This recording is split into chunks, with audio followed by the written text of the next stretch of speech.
তো বিএনপির কিছু ছাগল পাগল ইচ্ছা মতো চলবার যায় আমাদের বিশাল ক্ষতি করতেছে।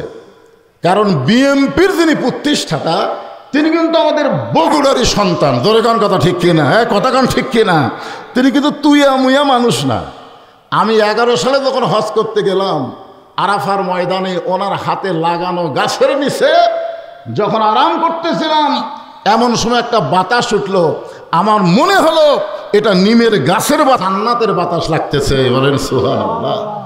আল্লাহর প্রতি অবিচল আস্থা এবং বিসমিল্লাহ বলে যিনি সংবিধান শুরু করেছেন তিনি তুইয়া মুইয়া মানুষ না। জোরে কান কথা ঠিক কিনা? হ্যাঁ, এখন আগল পাগল ছাগলের কারণে এত সুন্দর দল ইচ্ছা মতো চলতেছে। পার্টির নিয়ম নাই, সব কিছুর একটা নিয়ম আছে না নাই? জোরে কান আছে না নাই? ইচ্ছা মতো চলা যাবে?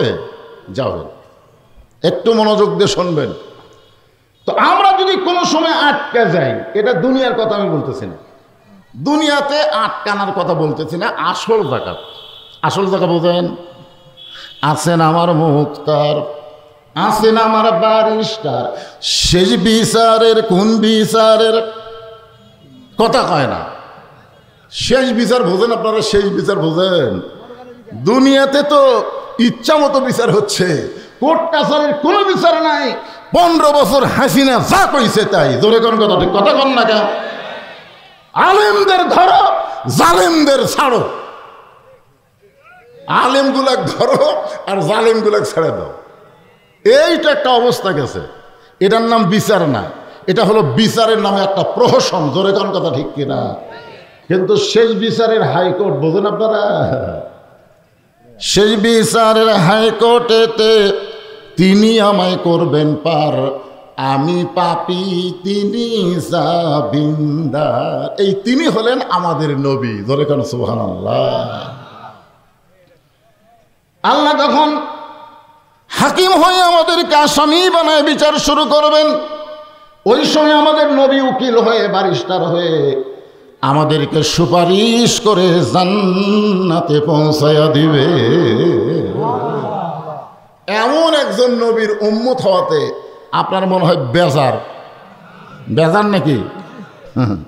আল্লাহ কোরআনে বলেছেন, লাকাদ কানা লাকুম ফি রাসূলিল্লাহি উসওয়াতুন হাসানাহ। নবীর তরিকা ছাড়া, নবীর রাস্তা ছাড়া, নবীর আদর্শ ছাড়া কোনো কিছুতে মুক্তি নাই। আল্লাহ বলেছেন অবশ্যই যদি তোমরা মুক্তি পেতে চাও তাহলে দুনিয়ার সব কিছু বাদ দিয়ে রাসূলকে তোমাদের আদর্শ হিসাবে কবুল করে নাও। এ কথা কার? আরো জোরে। আমার নবীর চরিত্র ফুলের মতো না, ফুলের চাইতেও পবিত্র। ওয়া ইন্নাকা লাআলা খুলুকিন আযীম। আর কতগুলা সামসা কয় আমার নেতার চরিত্র ফুলের মতন পবিত্র, খুজলা থেকে নামাজ পড়ে না, একত্ব। জোরে কোন কথা ঠিক কিনা? এইগুলো নেতার পিছনে চামচাগিরি না কইরা বিশ্বনবীর উম্মত হওয়ার জন্যে আল্লাহর দরবারে খুশি হয়ে জবান খুলে সমস্যারে সকলে বলি আলহামদুলিল্লাহ। এখন আসেন যে কোরআন থেকে আপনারা তাফসীর শুনবেন, এই কোরআনের মধ্যে কোনো সন্দেহ সবাই বলা লাগবে। কথাটা আমার না তো, কথা আল্লাহর। আল্লাহ বলতেছেন যালিকাল কিতাব লা রাইবা ফি। আপনাদের গ্রামে এসে মনে হলো যে আপনাদের গ্রামের লোকেরা মনে হয় কোরআনকে সন্দেহ করে, তাহলে আপনাকে প্রাইমারিতে ছাত্র কত আর কোরআনের মাদ্রাসায় কত এটা হিসাব করা লাগবে।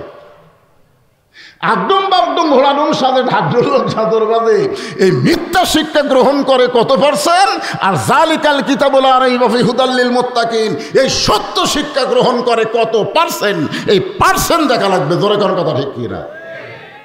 রাসূল বলেছেন খায়রুকুম মান তাআল্লামাল কুরআনা ওয়া আল্লামা। ওই ব্যক্তির চাইতে উত্তম কোনো ব্যক্তি নাই যে ব্যক্তি আল্লাহর, যে ব্যক্তি কোরআন পড়ে এবং অপরকে কোরআনের শিক্ষা দেয়। কি মনে করতেছেন?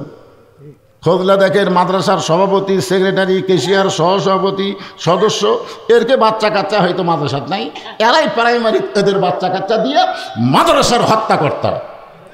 ইয়ার কি মারার দিন ইসলামী নাই। জোরে কোন কথা বলেন নাই। এই জন্য আল্লাহ বলেছেন হুদাল লিল মুত্তাকিন, পাইকারি হারে সবাই কোরআন থেকে হেদায়েত পাবে না। হেদায়েত পেতে গেলে মুত্তাকি হওয়া লাগবে। জোরে কোন কথা ঠিক কিনা? এখন মুত্তাকি বলতে কি বুঝতেছেন? হ্যাঁ, মুত্তাকির ব্যাখ্যা আছে। আল্লাহ কোরআনে বলেন, ইয়া আইয়ুহাল্লাযীনা আমানুত্তাকুল্লাহা হাক্কা তুকাতিহি ওয়া লা তামুতুন্না ইল্লা ওয়া আনতুম মুসলিমুন। রে ইমানদারেরা, এই ইমানদারেরা, আল্লাহ বলতেছেন, ইয়া আইয়ুহাল্লাযীনা আমানু, যারা আমাকে বিশ্বাস স্থাপন করেছো, তোমাদেরকে আমি আল্লাহ ওয়াজ করে শোনাচ্ছি, আত্তাকুল্লাহ, মুত্তাকির হতে গেলে ভয় করা লাগবে কাকে?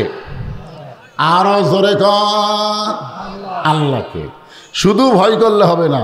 আসরের নামাজ ভালোই পড়লেন, আসরের নামাজ পড়ে জমির ধান দেখতে গেছে, যায় দেখতেছে ওপর জমির পানি চলমল করতেছে, নিচের জমির ওর জমির পানি নাই। ওপর জমির পানি চলমল করতেছে, নিচের জমির পানি নাই। এখন চারিদিকে তাকাচ্ছে, কেউ নাই, কেউ নাই। ওই আস্তে করে বসে বিসমিল্লাহ কয়ে আল কাটছে। ওই মনে করছে বিসমিল্লাহ করি হালাল। আজকে আমাদের বাংলাদেশে কিছু নেতা বিসমিল্লাহ কয়ে বক্তব্য শুরু করে প্রথম কথাই বলে ইসলামে কোনো রাজনীতি নাই। এই কত বড় গাদ্দারি, কত বড় মুনাফিকের কথা বলেছে। ধরে কোন কথা ঠিক কথা বলেন না কেন? যেই কোরআনে একটা রাজত্ব নামের সূরা রয়েছে, তাবারাকাল্লাযী বিয়াদিহিল মুলক, গোটা পৃথিবীর রাজত্ব কর্তৃত্ব মালিকানা একমাত্র কার হাতে? হাসিনা মনে করছিল ক্ষমতা আমার হাতে, এ দেশ আমার বাপের, এ দেশ আমার। এত বছর আগে হামাক নামাইকে একটা বছর ওই দলের নেতারা বলতেছিল 42 না 41 সালের আগে হামাক নামাইকে। আল্লাহ কয় 24 সালের 5ই আগস্টে এমন নামাবো, নামানোরও একটা ব্যাসাইজ অবস্থা। ধরে কোন কথা ঠিক কিনা? এখন 5 তলায় উঠে 1.5 লাখ টাকার খাট, 12,000 টাকার কম্বল ওরে তার গাইদে বলতেছে আমার বাড়ি আমার ঘর, আমাক নামাইকে। ফেরেশতারা বলতেছে আল্লাহ, ঘুমানোর আগে একটা দোয়া আছে, আল্লাহুম্মা বিইসমিকা আমুতু আহইয়া। এই দোয়াটা না পড়ে কি করে ঘুমাইলো? ঈদে বললো আমার বাড়ি আমার ঘর, আমাক নামাইকে। রাত 3টার সময় মনে করেন একটা ভূমিকম্পে খালি বিল্ডিং একটু কাঁপে উঠছে।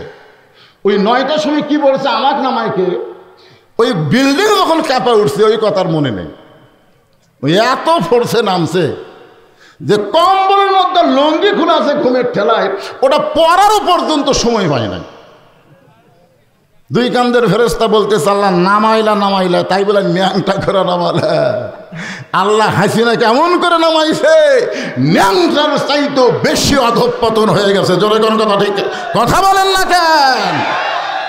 হ্যাঁ, এই জন্য বিশ্বাস করতে হবে ক্ষমতার মালিককে। কয় বিষয়ের ওপর? আল্লাহর ক্ষমতা কয় বিষয়ে? অহুয়া আলা কুল্লি শাইইন কদির। প্রত্যেকটা বিষয়ের উপরে একমাত্র ক্ষমতা চলবে কার? তাহলে রাজত্ব চলবে কার? রাজনীতি চলবে কার? কোরআন কার? ইসলাম কার? আপনি বিসমিল্লাহ বলে জমির আল কাটতেছেন, ওই বিসমিল্লাহ করে জমির আল কাটা, বুঝলেন? ওই পানি দিয়ে হাত ধোছে, হাত ধুয়ে আবার দাঁড়ায় চারিদিকে তাকায় বলতেছে আলহামদুলিল্লাহ, কেউ দেখেনি। কাটার সময় কি আবার চারিদিকে তাকায় কি বলতেছে? আলহামদুলিল্লাহ, কেউ দেখেনি। না ওর ধান্দা হলো, ওর ইমানটা কত দূর। ওই কিন্তু আসরের নামাজ পড়ছে।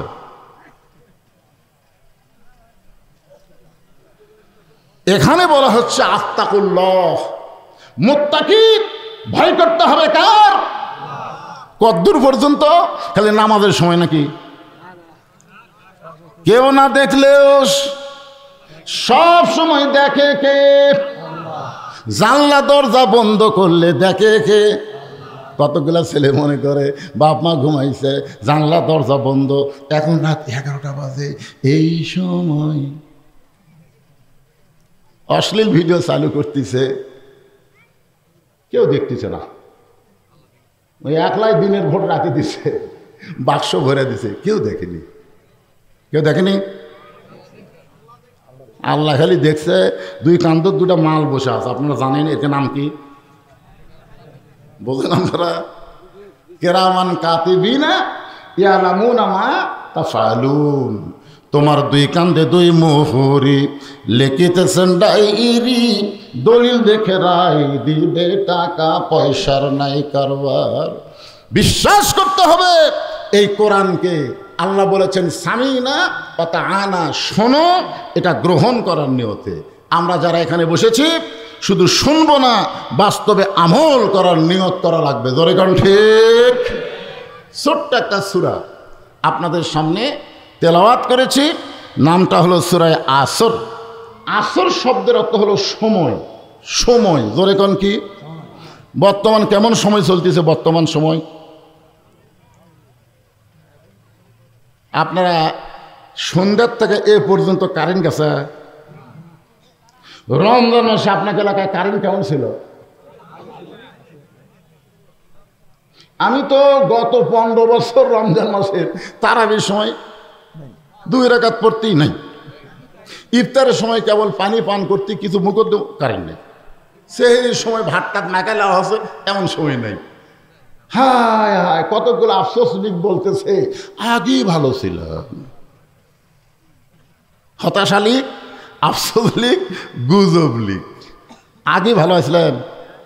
সত্যি করে বলেন তো, 15 বছরে কোন রমজানে পেঁয়াজের দাম এত কম ছিল? কথা কন না কেন? ভারত বলল পেঁয়াজ বন্ধ, আলু বন্ধ, চিনি বন্ধ। বাংলাদেশের মুসলমান বিশ্বাস করে ভারত বন্ধ করলে কি হবে, আল্লাহ বন্ধ করবে না। ওমামি দাম বাতিল ফিল আরদি ইল্লা আলাল্লাহি রিজকুহা। পৃথিবীতে এমন কোনো বিচরণশীল প্রাণী নাই যার রিজেকের ব্যবস্থা আল্লাহ করেনি। আপনারা বলেন তো, এবছর রমজান মাসে কোনো জিনিসের দাম বেশি ছিল? কথা কন না কেন? আল্লাহ সময়ের কসম করছেন। আসর মানে সময়। ছোট্ট একটা বাচ্চা খালি কান্দে, মা এসে বলতে যে হুজুর এত কান্দে, এর জ্বালায় আমাকে ঘুম হয় না। এমন কোনো দোয়া নাই। আমি সূরা ফালাক নাস পড়ে ফুঁ দিলাম, আর কান্না আরো বেড়ে গেছে। আগে যা কান্দতেছিল তার চাইতে বেশি। আমি বললাম হয়তো হবে না, মা 1 গ্লাস পানি নিয়ে আসো। পানি নিয়ে আসলো, সূরা ফাতিহা আয়াতুল কুরসি পড়ে ফুঁক দিলাম, এটা পান করো। 2 দিন পরে এসে বলতেছে হুজুর বর্তমান সময়ে দোয়া দরুদের দাম নেই। দোয়া দরুদের দাম নাই। আমার মনটা খুবই খারাপ হলো যে বর্তমান সময়ে দোয়া দরুদের দাম নাই। কয়েক মাস পরে মেয়েটার সঙ্গে দেখা, মা খবর কি? বাচ্চার কান্দে না। আমি বললাম কোন দরুদে কাম হলো? দোয়া দরুদ লাগে না হুজুর। আমার স্বামী একটা মোবাইল কিনে দিচ্ছে, যখনই কান্দে তখনই চালু করে দিই, চালু করার মাত্রই কান্না থেমে যায়। যেই সময়ে দোয়া দরুদ দিয়ে কান্না থামে না, মোবাইল চালু করে কান্না থামে। এই সময় কেমন সময়? এতে কতগুলো ছোকরা যুবক রাস্তাত ঘুরতেছে, এর নিয়ত কি জানেন? Miss call. কথা কন না কেন? কি কল? Miss call. এই ছেলেরা, মুরব্বী মানুষের জন্য কোরআনের তাফসীর না, যুবকদের আজকের মাহফিলে বসা দরকার। জোরে কোন কথা ঠিক কি না? কারণ তোমার শৈশবকাল, বুড়াকালের কোন হিসাব আল্লাহ নেবে না। যৌবনকালের হিসাব দেওয়া জান্নাতে যাওয়া লাগবে। আর সেই যৌবন সময়ের কোনো গুরুত্ব নাই। তাই তো আব্দুল আলিম কইছে, এই সময়ের ওপর একটা গান গাইছে, মিশে মায়াই বন্দি থাইকা করলাম কত খেলা, পশ্চিমে তাকায়া দেখো তোমার ডুইবা গেছে বেলা, এক পলকের ভরসা আছে। যারা এখানে বসেছেন আপনারা বুকত হাত দা বলেন তো বাড়ির যাবো। বাড়ির যাওয়ার মতন গ্যারান্টি নেই। আরে গত বছর আমি করেছিলাম ভাইজান একটু ভিজেন ভাই, একটু ভিজেন। যেই শরীর বৃষ্টির পানিতে ভিজবে, এই শরীরের জন্য আল্লাহ যদি জাহান্নাম হারাম করে দেয়, একটু ভিজেন ভাই। দুনিয়াতে কত মানুষ ভিজলো, কত কাম করবার দেয়। আমার কথা শুনে কেউ ভিজলো না, মানলো দৌড়। আপনারা সত্যি করে বলেন তো, 5 মিনিট পরে বৃষ্টি ছিল। এই 5টা মিনিট আমাকে ধৈর্য নাই। আর ফিলিস্তিনের মুসলমানকে, গাজার মুসলমানকে ডোনাল্ড ট্রাম্প বলতেছে তোমরা গাজা ছাড়ো, তোমাদের ভাঙ্গা চুরমার বাড়িকে আমি পুনরায় নির্মাণ করে দিব। গাজার মুসলমান বলতেছে দরকার আরো গুলি কর, আরো বোম মার, ঈমান থাকা অবস্থায় আমরা গাজা ত্যাগ করব না। গুলির মধ্যেও তারা জায়গা ছাড়ে না, আর সামান্য বৃষ্টি হলে মারে দূর। আজকে মারবেন, শান্তির মূলত অশান্তি শুরু হয়ে গেছিল। যাই হোক, আলহামদুলিল্লাহ। কিসের নাম? দোষ তো সব বক্তার দেন।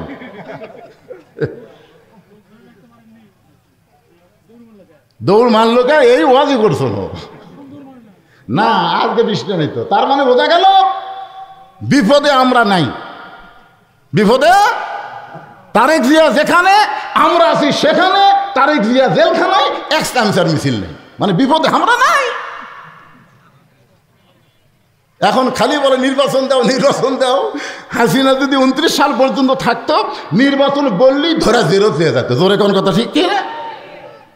কিন্তু ভারত যখন বাংলাদেশকে ইচ্ছা মতো যা ইচ্ছা করতে চায়, তখন ইউনূস ভারতকে বুড়ো আঙ্গুল দেখায় সিনত গেছে, ভারতের মুদির গালত হাত পড়িয়েছে। জোরে কোন কথা ঠিক কিনা? কি সময় কেমন চলতেছে? সময়ের শপথ করতেছেন আল্লাহ। ওয়াল আসর, আল্লাহ সময়ের শপথ করে বললেন ইন্নাল ইনসানা লাফি খুসর। ইন্না মানে নিশ্চয়, ইনসান মানে মানুষ, লাফি মানে ভিতরে, খুসরুন মানে ক্ষতি। নিশ্চয় মানুষগুলো ক্ষতির ভিতরে। ওটা আবার খাড়া হলো কে রে?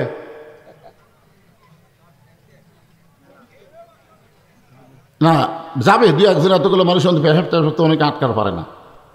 তবে আল্লাহ কোরআনে বলেছেন অনুনাজ্জিলু মিনাল কোরআনি মা হুয়া শিফাউ ওয়া রাহমাতুল লিল মুমিনিন। মুমিনিন, আলামিন না, মুমিনিন। এই কোরআনকে আমি আল্লাহ নাজিল করেছি মুমিনদের যাবতীয় রোগের শিফা হিসাবে, রহমত স্বরূপ। ধরে কোন সুবহানাল্লাহ। তাহলে কোরআনকে একটু মনোযোগ দিয়ে যদি আমরা শুনবার চাই, তাহলে পেশাব যে কোন জায়গায় যাবে আপনার মনেই থাকবে না। বুঝছেন? একটু মনোযোগ দেন। কেবল শুরু করছি। ইন্না মানে নিশ্চয়, ইনসান মানে মানুষ, লাফি মানে ভিতরে, খুসরুন মানে ক্ষতি। একত্রে অর্থ হলো নিশ্চয়ই মানুষগুলো ক্ষতির ভিতরে। এখানে শুধু মরদ মানুষ না, এখানে মেয়ে মানুষও আছে, মানুষের মধ্যে পুরুষও আছে, নারীও আছে। জোরে কোন কথা ঠিক কিনা? এখন বাংলাদেশে কোন মানুষ বেশি ক্ষতির মধ্যে, পুরুষ মানুষ না মেয়ে মানুষ? মরদ হয়ে কথা কয়ে তলে পড়লেন। এখন আপনারা কি বুঝতেছেন কোন মানুষ বেশি ক্ষতির মধ্যে? একটু চিন্তা ভাবনা করে দেখেন তো, পুরুষ না নারী?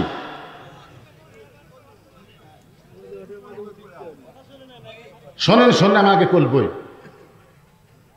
তাফসিরে কবিরের মধ্যে বলা হয়েছে আদম আলাইহিস সালামের গন্ধম খাওয়ার আগে মা হাওয়া কিন্তু গন্ধম খাইছিল। পানি কি করবি? বাইজা পড়ছে, টান দাও। এটা আবার এই আর কি দরকার? চা খাই না, খাই কোনোদিন চা খাই? যে তো দেখছেন ঘরের মধ্যে করলাম পারলে 1 কাপ চিনি ছাড়া দাও, দেয়নি। এরা খালি মানুষ খিলালে ব্যস্ত, বক্তার দিকে খেয়াল করেনি। আমি বললাম ভাই চিনি ছাড়া যদি পারো 1 কাপ চা দাও, যেহেতু আমি চা খাই না। 1 গ্লাস পানি, এখানে ওই বোতলের পানি গ্লাসে ঢেলে পিরিচ দিয়ে ঢাকা থাম, যদি আমার প্রয়োজন পড়ে খপ করে লেখামো, ওই বোতল খোলার টাইম দেওয়া দেবে। হ্যাঁ, একটু মনোযোগ দেন। তাহলে বর্তমানে আমরা কোন মানুষ ক্ষতির মধ্যে বেশি পড়েছি, পুরুষ না নারী? হাওয়া কিন্তু আদমের আগে গন্ধম গাছের কাছে গেছে, গন্ধম ফল খাসে, এবং শয়তানের প্ররোচনায় আদম আলাইহিস সালামকে গন্ধম ফলটা শরবত করে খাওয়াইছে। তাহলে আগে কে খাসে? হাওয়াক যদি গন্ধম খাওয়া মাত্রই আল্লাহ বলতো জান্নাত থেকে বের হয়ে যা, তাহলে কিন্তু আদমের গন্ধম খাওয়াই লাগতো না। কিন্তু হাওয়া গন্ধম খালো, আল্লাহ কিছুই বলো না। কিন্তু আদমকে যখন খাওয়ানো হলো, সঙ্গে সঙ্গে আল্লাহ বললেন জান্নাত থেকে বের হয়ে যাও। কি বুঝলেন? দেখছেন, আল্লাহ বললেন জান্নাত থেকে বের হয়ে যাও। তা আদম বলতেছে আল্লাহ আপনার রায় মানতে আমার কোনো আপত্তি, তবে একটা কথা আছে। আল্লাহ বলে কি কথা? কথা হলো আমি গন্ধম ফল খাইনি, গন্ধম ফলের গাছের কাছে আমি যাইনি, গন্ধম ফল যে আমারে খাওয়াইছে আমি বুঝবার পারিনি। যখন বুঝবার পারছি তখন আমার ডান হাতখানা মুখের মধ্যে ঢুকায়া আমি রক্ত বমি করেছি। এরপরে বলেন আল্লাহ আমার দোষ কোথায়? আল্লাহ বলতেছে আদম আসলেই তোমার দোষ নাই, কিন্তু হাওয়া তোমার কে হয়? তখন বলতেছে আল্লাহ হাওয়া আমার বউ হয়। আল্লাহ বলে আদম হাওয়া তোমার কে হয়? আদম বলতেছে আল্লাহ আমার বউ হয়। আল্লাহ বলে আদম হাওয়া তোমার কে হয়? আদম বলতেছে আল্লাহ একই কথা কয়বার? আপনারা বিবাহের সময় কবুল কয়বার কন? তো 3 বার কওয়া লাগবে কেন? একই কথা কয়বার?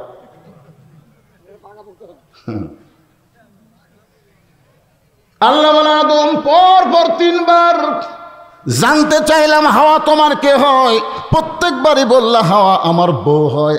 আদম বিয়া করবা তুমি আর খেয়াল রাখবা না?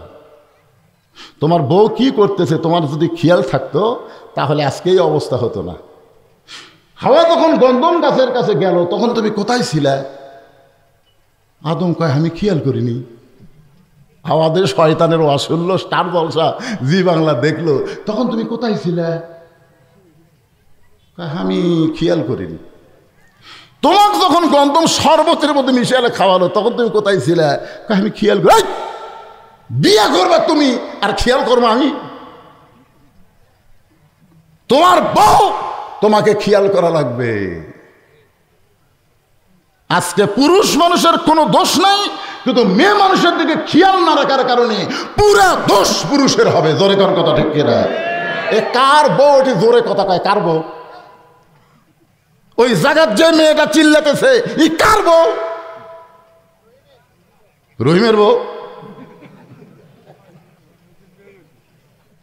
চিন্তা করতে হবে কার বউ চিল্লায়। যে বউ চিল্লাইতেছে আল্লাহ বউকে ধরবে না, ধরবে আগর স্বামী। হিরো আলমের মতন একটা হিরো আলম একটা কি রে, একটা টোকাই, ওর বাপ মরিছে বউ কাছে যায়নি দেখে তালাক দিল। হিরো আলম মিডিয়ার সামনে বলল বউ মরলে বউ পাওয়া যায়, বউ ছেড়ে দিলে বউ পাওয়া যায়, কিন্তু বাপ মা মরে গেলে বাপ মা পাওয়া যায় না। একটা হিরো আলম পর্যন্ত খালি বাপের লাশের কাছে বউ আসেনি, বউ তালাক দিছে। আর আপনার বউ এত চিল্লাই, আপনি কি করলেন? দেখছেন গল্প শোনা হচ্ছে, দেখছেন? দেরি করেন কি হয়, ওয়াজ কাক হয়। আজ তোর আকাশ খারাপ নাই।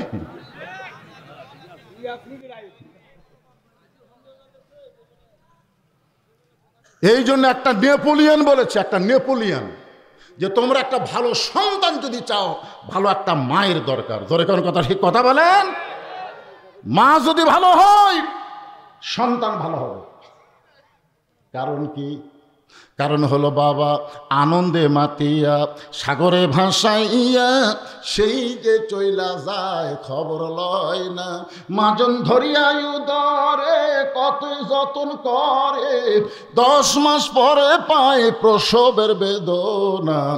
এমন দরদি ভবে কেউ হবে না আমার মা গো। আপনারা বলেন তো সন্তানের বেহেশত কার পায়ের তলে? মরদ মানুষের পায়ের তলে বেহেশত নাই। আগেকার বক্তারা ওয়াজ করতো স্বামীর পায়ের তলে বইয়ের জান্নাত, এটা ভুয়া। আসলে মরদ মানুষের পায়ের তলে জান্নাতই নাই, জান্নাত আছে নারীর পায়ের তলে। সেই নারী যদি মা হয়, জোরে কোন কথা ঠিক কি না? এটা কোন মা? এটা কি? এটা কোন মা? আরে সেই ফাতেমা না কি মা? দেরি করেন। ইন্নাল ইনসান লাফি খুসর, নিশ্চয়ই মানুষগুলো ক্ষতির ভিতরে। এখন আমার সঙ্গে একটা গজল গাওয়া লাগবে, যদি না পারেন হো হো করবেন, অসুবিধা নেই। আদর করে মানুষ আল্লাহ বানায়া কেমনে দিবেন ক্ষতির মধ্যে ফেলিয়া। এই মানুষ সম্পর্কে কথা বলতে যায় আল্লাহ 4টা শপথ করছে, জানেন কয়টা? 4টা শপথ করছে। ও 3, কয়টা হলো? 1। ও জাইতুন, কত হলো? অতুরি সিনিন। 4 নম্বর হলো ওয়াহাদাল বালাদিল আমিন। 4টা শপথ করার পরে আল্লাহ বলতেছেন লাকাদ খলাকনাল ইনসানা ফি আহসানি তাকবীম। মানুষকে আমি আল্লাহ সর্বসুন্দর আকৃতি দিয়ে সৃষ্টি করেছি, বলেন সুবহানাল্লাহ। এত সুন্দর আকৃতির মানুষ জাহান্নামে যাক, ক্ষতির মধ্যে পড়ুক, এটাকে আল্লাহ চায়? জোরে বলেন আল্লাহ চায়? আল্লাহর যত সৃষ্টি আছে আল্লাহ সবচাইতে মানুষকে মহাব্বত করে তৈরি করেছে। মানুষের মতো এত ভালোবাসা ফেরেশতার উপর আল্লাহর নাই। আচ্ছা আপনারা বলেন তো, একদল ফেরেশতা সৃষ্টি হওয়ার পর থেকে রুকুতে আছে, কোথায় আছে? একদল ফেরেশতা সৃষ্টি করার পর থেকে কিয়ামত পর্যন্ত সেজদায় আছে। একদল ফেরেশতা সৃষ্টি করার পর থেকে কিয়ামত পর্যন্ত তারা নামাজের মধ্যে দাঁড়িয়ে থাকবে। আপনার বলেন তো, এত রুকু করে এত লম্বা সেজদা করে নামাজের দাঁড়ানোর পরে ফেরেশতার আমল নামাজ কোনো সওয়াব আছে? কোনো সওয়াব নাই, কারণ যারকে পাপ নাই তারকে সওয়াবও নাই। জোরে কর কথা, ঠিক কিনা? ওরকে পরীক্ষাও নাই, ওরকে পাশও নেই, ফেলো নেই। কিন্তু আল্লাহ আমাদের কি বলছে? লিয়াবলুয়াকুম আইয়ুকুম আহসানু আমালান ওয়া হুয়াল আজিজুল গফুর। খুব মনোযোগ দিয়ে শুনবেন। আল্লাহ ইবাদতের কথা বলতে গিয়ে আল্লাহ বলেছেন ওমা খলাকতুল জিন্না ওয়াল ইনসা ইল্লা লিয়াবুদুন। তাই বলেনি? আমি আল্লাহ জিন এবং মানুষকে ইবাদতের জন্য সৃষ্টি করেছি। অথচ আল্লাহ এখানে ক্ষতির কথা বলতে গিয়া জিনক বাদ দিলেন। এই জায়গা যদি আল্লাহ বলতেন ইন্নাল জিন্না ওয়াল ইনসানা লাফি খুসর, নিশ্চয় জিন এবং মানুষ ক্ষতির ভিতরে, কিন্তু আল্লাহ খালি মানুষ ক্ষতির মধ্যে বলল, কিন্তু জিনের কথা আল্লাহ বাদ দিল। ইবাদতের কথা বলতে গিয়া আল্লাহ জিন ইনসান একত্র করলো, কিন্তু ক্ষতির কথা বলতে গিয়ে আল্লাহ জিনক বাদ দিল। বাদ দেওয়ার কারণ কি? বাজারে কিন্তু বহু মানুষের দোকান আছে, বাপ কিন্তু ছেলে ডাকতে বলে তুই যে ব্যবসা করতেছিস তোর লাভ হবে। ছেলে বলতেছে আব্বা যত মানুষের সাথে আমার দেখা হয় সবাই বলে এই ব্যবসার লাভ হবে পারে, ব্যবসা খুব ভালো, আর আপনি বাপ হয়ে এ কথা কেমনে বলেন তোর লাভ হবে? বাপ বলতেছে আমি যে তোর দয়া করি পাগলা, কেউ তো দয়া করে না, আমার মতন দয়া তো কেউ করে না। যারা দয়া করে না তারা ক্ষতির চিন্তাও করে না, আর যাই দয়া করে তাই লাভের চিন্তা করে, কিন্তু ক্ষতির চিন্তা করে না। জোরে কোন কথা, ঠিক কি না? আল্লাহর সৃষ্টি জগতের মধ্যে আল্লাহ সবচাইতে মানুষকে বেশি ভালোবাসে। এই জন্য মানুষকে ক্ষতির কথা আগে বলে আল্লাহ বললেন ইল্লাল্লাযীনা আমানু ওয়া আমিলুস সালিহাতি ওয়া তাওয়াসাউ বিল হক ওয়া তাওয়াসাউ। ইল্লা দিয়ে আল্লাহ এখানে ব্যতীত, তারা ক্ষতির মধ্যে পড়বে না। কারা ক্ষতির মধ্যে পড়বে না? যাদের ভিতরে এই 4টা জিনিস থাকবে। কয়টা? সবাই জবান খুলে বলা লাগবে কয়টা? 1 নম্বর হলো ঈমান। 1 নম্বর হলো ঈমান। আপনি যতই ভালো আমল করেন, ঈমান যদি না থাকে, এই নামাজ পড়ে, রোজা করে, হজ করে, জিকির করে, আবার মাঝে মধ্যে বলে আমার দয়াল বাবার দরবারেতে কেউ ফিরে না খালি হাতে। আপনার বলেন তো ওর নামাজ কাজত লাগবে, ওর রোজা কাজত লাগবে, কারণ কি বলেছে, দয়াল বাবার দরবারেতে কেউ ফিরে না খালি হাতে, অথচ আল্লাহ ইমানদারকে বলতেছে ইয়্যাকা না'বুদু ওয়া ইয়্যাকা নাস্তাইন, একমাত্র ইবাদত করবা যার, সাহায্য চাইবা তার কাছে, আল্লাহ ছাড়া অন্য কারো কাছে ইমানদার কখনোই চাইতে পারবে না। জোরে কোন কথা, ঠিক কথা বলেন। এই জন্য 1 নম্বর হলো ঈমান। আমাদের বাংলাদেশের অধিকাংশ মুসলমানের ঈমান নাই। আপনারা এখন চিন্তা পড়ে গেলেন, হুজুর আমাদের ঈমান নাই, আপনি কেমনে বুঝলেন? আমি বুঝিনি, নবীর হাদিস এবং আল্লাহর কোরআন যা বলতেছে সেইটা তো বলা লাগবে নাকি কন? অধিকাংশ, তার মধ্যে আমিও থাকতে পারি। আজকে আমরা খোলাখুলি আলোচনা করি, ওদিকে ওর গল্প মারে করে, এত রাত্রে কি হলো,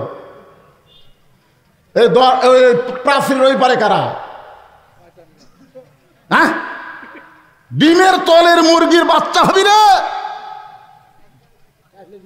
ডিমের তলে 12টা ডিম দিছে, 10টার বাচ্চা হবে, 2টার হয়নি।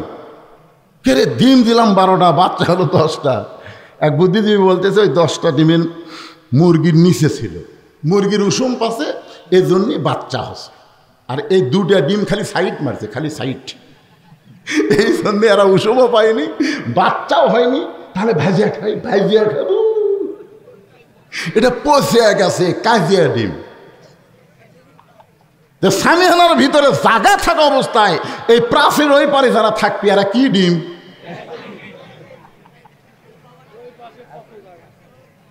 না আপনারা বলেন তো, ল্যাপের ভিতরে মজা শীতের দিনে না ল্যাপের বেড়া মজা? মশার সময় মশারির ভিতরে মজা না মশারির বাহিরে মজা?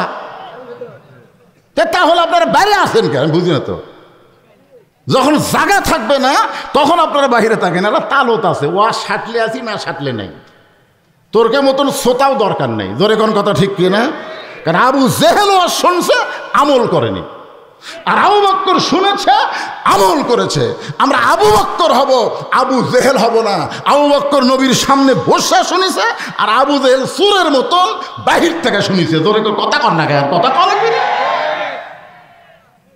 এরিয়া বুঝবেন না, হেদায়েতের এরিয়া আছে, এরিয়ার মধ্যে আসমিয়া কিসের ঘুম? বগুড়ার মানুষ আমার চিনা পারেননি, কিন্তু বাহির জেলার লোক আমার ঠিকই চিনিছে। ঘুম ধরবি কে? আপনারা কি জায়গা দিবেন? ওরকম জায়গা দিবেন?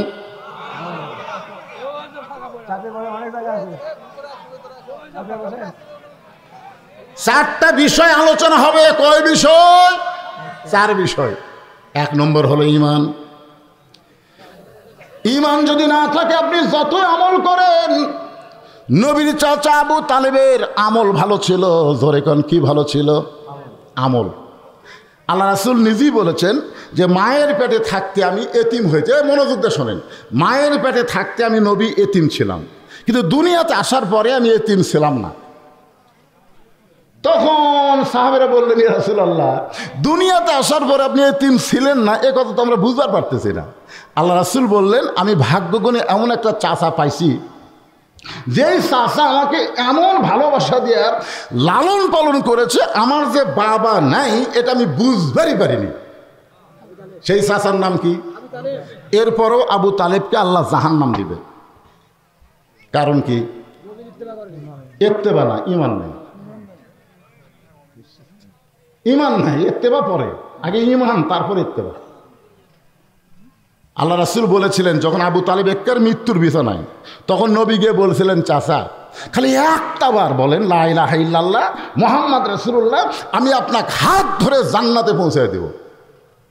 এত বড় কথা বলার পরেও আবু তালেব বললেন, বাবা মোরাই যখন যাচ্ছি বাপ দাদার ধর্ম ছাড়বো না রে। হায় হায় রে, আজকে হিন্দুরা মনে করতে তো আমাকে ধর্মে আসল, খালি বইয়া দেখ। ইহুদেরা মনে করতে তো আমাকেরটাই আসল, খ্রিস্টান মনে করতে তো আমাকেরটাই আসল। কিন্তু আসল ধর্ম কোনটা? ধর্মের মালিক যিনি ব্যাখ্যা করে কোরআনে দিয়েছেন তিনি। ধরে কোন কথা ঠিক কিনা? 1 নম্বর ঈমান। সাহাবারা বললেন, ইয়া রাসূলুল্লাহ, সেই ঈমান 1 নম্বরে সেই ইমান সম্পর্কে একটু আমাদেরকে বলেন। রাসূল বললেন, ইকরার বিল লিসান, তাসদিক বিল জানান, আমল বিল আরকান, এরই নাম হলো ঈমান। জবানে বলতে হবে লা ইলাহা ইল্লাল্লাহ। একটু ঝাঁকি দিয়েই কোনবারে ওরা ঝাঁকির ছোটো একেবারে খুঁটি বয়া সামিয়ানা পর্যন্ত যায়। ফেসবুকের কল্যাণে, ইউটিউবের কল্যাণে আমরা অনেক কিছু দেখবার পাচ্ছি। জিকিরের ঝাঁকিতে এক মুড়িটি করে দৌড়ে এসে পীরক পাড়ে ধরছে। খালি পীরের পরনে লুঙ্গি থাকলে সব দেখা যেত, তো পায়ে ধরা থাকার কারণে পীর বাঁচছে পারে কি? আল্লাহ বলেছেন, ইজা যুকিরাল্লাহ ওয়াজিলাত কুলুবুহুম, আল্লাহর জিকির করলে তোমার শরীর কাঁপবে না, তোমার অন্তরের মধ্যে কম্পন সৃষ্টি হবে। জোরে কোন কথা ঠিক কি না? এরকে এত ঝাঁকি এ সামিয়ানা পর্যন্ত যায়। আপনারা একটু ঝাঁকি দিবেন, লা ইলাহা ইল্লাল্লাহ, একটু দেন না কেন? লা ইলাহা ইল্লাল্লাহ, লা ইলাহা ইল্লাল্লাহ, লা ইলাহা ইল্লাল্লাহ, লা ইলাহা ইল্লাল্লাহু মুহাম্মাদুর রাসূলুল্লাহ। এটার নাম হলো ইকরার বিল লিসান। জবানে আমরা স্বীকার করে নিলাম, আমরা সবাই স্বীকার করে নিলাম। রাসূল বলছেন শুধু স্বীকার করলে হবে না, তাসদিক বিল জানান, এটা কলিজার মধ্যে জায়গা দেওয়া লাগবে। কলিজার মধ্যে যখন ঈমানের জায়গা হবে, সেই মানুষের চরিত্রটা কেমন? কলিজার মধ্যে যখন ঈমানের জায়গা হবে, তখন আবু সাঈদের মতন বাতিলের বিরুদ্ধে দুই হাত বাড়ায় দাঁড়াবে, মার মার। আপনার বলেন তো, একটা পান্টির বাড়ি মারলে মানুষ কি কয়?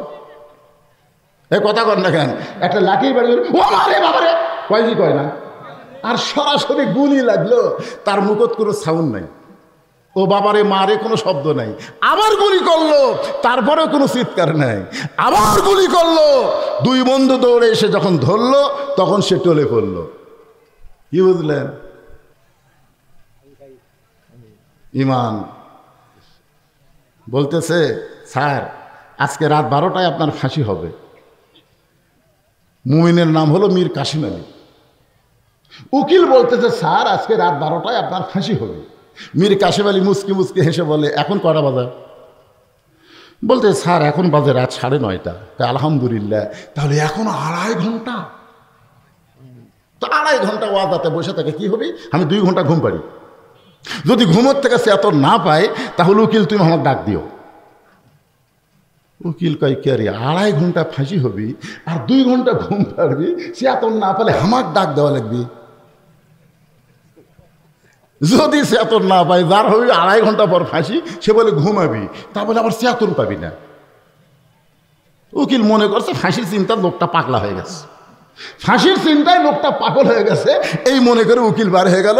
উকিলের নাম হলো তাজুল ইসলাম। উকিল বার হয়ে গেছে। রাত যখন 11:30 বাজে, তখন উকিল ফাঁসির কন্ডম ছেলে ঢুকে দেখে মীর কাসিম আলী। কে রে, এই ঘুম তো নাক ডাকে ঘুম মানে কি? উকিল তাকে দেখে, আর মাত্র 8 ঘন্টা পরে এই লোকটার ফাঁসি হবে, আর সেই লোকটা নাক ডেকে ঘুম পাড়তেছে। সঙ্গে সঙ্গে পায়ের আঙ্গুল লড়াইছে, লাভ দুটো বলতেছে, কে ভাই রাত 12টা বাজছে নাকি? না স্যার, এখন 8 ঘন্টা আছে। আলহামদুলিল্লাহ, এখন 8 ঘন্টা। মীর কাসিম আলী ওযু করে 2 রাকাত নামাজ পড়ে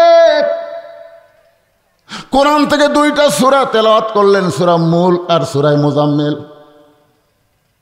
উকিল বলতেছে, 2টা সূরা তেলাওয়াত করার পরে ফাঁসির কন্ডম ছেলে যে কয়টা কাপড় ছিল, তার মধ্যে সব চাইতে ভালো কাপড় গায়ে দিয়ে শিরোনে দিয়ে মাথা হাসড়ায় আমাকে বলতেছে, উকিল আমারে কেমন লাগতেছে? পাঞ্জাবি গায়ে দিয়ে শিরোনে দিয়ে মাথা হাসড়ায় বলতেছে, আমাকে কেমন লাগতেছে? উকিল কান্দের বলে, স্যার আপনার ফাঁসি হবে, আর বেশি সময় নাই, আপনি কি শ্বশুর বাড়ি যাবেন? মীর কাসিম আলী বলতেছে, তাসদিক বিল জানান, কলিজার মধ্যে যখন ঈমান থাকে, তখন সে মৃত্যুকে পরোয়া করে না। মৃত্যু তার কাছে কিছুই মনে হবে না, কারণ সে শ্বশুর বাড়ি যাচ্ছে না। ঈমানের কারণে বুঝতে পারতেছে, আল্লাহর পথে থাকার কারণে অন্যায়ভাবে ফাঁসি দেওয়া মাত্রই সে আল্লাহর জান্নাতের মধ্যে ঢুকতেছে। জোরে কোন কথা ঠিক কি না? কথা বলেন কি? আল্লাহ কোরআনে বলেছেন, ওয়ালা তাকুলু লিমান ইউকতালু ফি সাবিলিল্লাহ, আল্লাহ রাস্তায় যাদেরকে হত্যা করা হয়, ইসলামী আন্দোলন নেতাদের যাদের ফাঁসি দেওয়া হলো, খোঁজ না দেখেন তাদের বিরুদ্ধে কিন্তু কিছুই ছিল না। এখন বোঝা যাচ্ছে বিনা দোষে তাদেরকে দোষী বানানো হয়েছে। ওই যে সালাউদ্দিন কাদের সাহেবের কোনো দোষ ছিল না, বিনা দোষে তাকে দোষী বানায় ফাঁসি দেওয়া হয়েছে। জোরে কোন কথা ঠিক কথা কন না কেন বাংলা মুসলমান? একটু মনোযোগ দিয়ে শুনবেন। তাসদিক বিল জানান, কলিজার মধ্যে যখন ঈমান থাকবে, ওই মানুষটা মৃত্যুকে পরোয়া করবে না। সে বিশ্বাস করবে আসলে যাইতে হবে, এখানে এসেছি থাকার জন্য না, যে কোনো মুহূর্তেই যাওয়া লাগবে। জোরে কোন কথা ঠিক কি না? কিন্তু এখন দেখাচ্ছে, দেখছেন হুজুর, ওই যে 3 তলা দেখতেছেন না, ওটা আমার বাড়ি হুজুর। আমার এলাকার, আমার বাড়ির উপর কারো বাড়ি নাই। চলেন আপনাকে একটু ভালো করে দেখায়। 2 কান্দের ফেরেশতা বলতেছে, শয়তান তুই তো বারবার দেখাচ্ছিস ওপর দিকে, তোর বাড়ি কোন দিকে? আপনার বলেন তো। তা আবার বাড়ির কাছে বলতেছে, হুজুর 4 তলা নিয়ত করছি, রড বার করে থুছি, দোয়া করবেন। 4টা তলা করলে আমার অন্তরে শান্তি হুজুর, 4 তলা না করা পর্যন্ত আমার শান্তি হচ্ছে না। 2 কান্দের 2 ফেরেশতাকে আল্লাহ এই শয়তানি কান্দত আমরা থাকবো, একটা বারো আসল বাড়ির দিকে খেয়াল করে না, ওই ভেজাল বাড়ির দিকে বারবার আঙ্গুল দিয়ে দেখায়। তাসদিক বিল জানান, কলিজার মধ্যে যখন ঈমান হবে, সে দুনিয়ার বাড়ির দিকে তাকাবে না। তার বাড়ি হলো আন্ডারগ্রাউন্ড, নিচতলায়। এই বাড়ির খেয়াল সব সময় করবে। জোরে কোন কথা ঠিক কথা বলেন? বুঝতেছেন না হুজুর? এই যে জমি, এগুলো সব আমার হুজুর। এই দিকে অন্য কারো জায়গা নাই। ওই সাইডে যা দেখতেছেন না, ওটাও আমার। পিছন দিকে যা দেখতেছেন আমার ভাইয়ের। এই সাইড আমার বাপসা। মানে এলাকার মধ্যে পাও দিবি এমন জায়গা কারণে তো বলতেছে, সবই যদি তোমাকে হয় আল্লাহর, তখন বলতেছে আল্লাহটা দেখতে গেলে 2 মিনিট হাঁটা লাগবে হুজুর।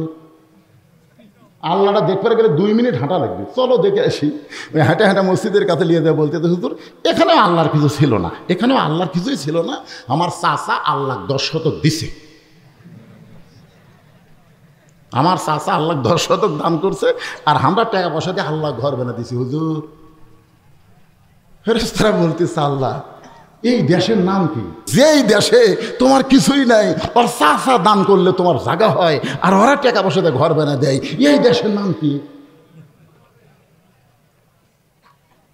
একটা গান শুনছিলাম ছোট্টবেলা, পরের জায়গা পরের জমি, সবাই বলেন পরের জায়গা পরের জমি, ঘর বানায় আমি রই, আমি কিন্তু জায়গার মালিক নই।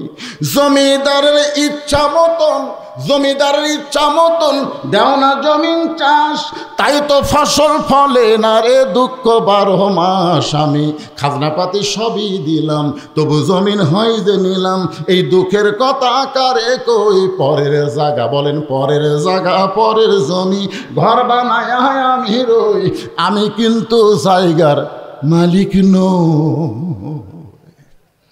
কলিজার মধ্যে যখন ঈমান থাকবে, তাসদিক বিল জানান যখন অর্জিত হবে, ওই ব্যক্তির কাছে দুনিয়াতে থাকার চাইতে যাওয়াটাই গুরুত্ব হবে। সবসময় দোয়া করবে, রব্বানা আতিনা ফিদ দুনিয়া হাসানাতাও ওয়া ফিল আখিরাতি হাসানা। আল্লাহ আল্লাহ, আখিরাত যদি সুন্দর পাওয়ার চাই, তাহলে দুনিয়া সুন্দর করা লাগবে। আল্লাহ, দুনিয়া যদি সুন্দর না হয়, আখিরাত কোনোদিনও সুন্দর হবে না। আমাদের বাংলাদেশকে সুন্দর করতে হবে। মানুষের তৈরি আইন দিয়ে চলবে না, আল্লাহর আইন দিয়ে আমাদের বাংলাদেশকে সুন্দর করা লাগবে। জোরে কোন কথা ঠিক না? তারপরে আখিরাত আপনি সুন্দর পাবেন। কি এরপর আল্লাহ রাসূল বললেন, আমল বিল আরকান, ঈমান অনুযায়ী আমল করা লাগবে। ঈমান অনুযায়ী যত আমল আছে, 1 নম্বর আমলের নাম কি? আমলে সলেহ।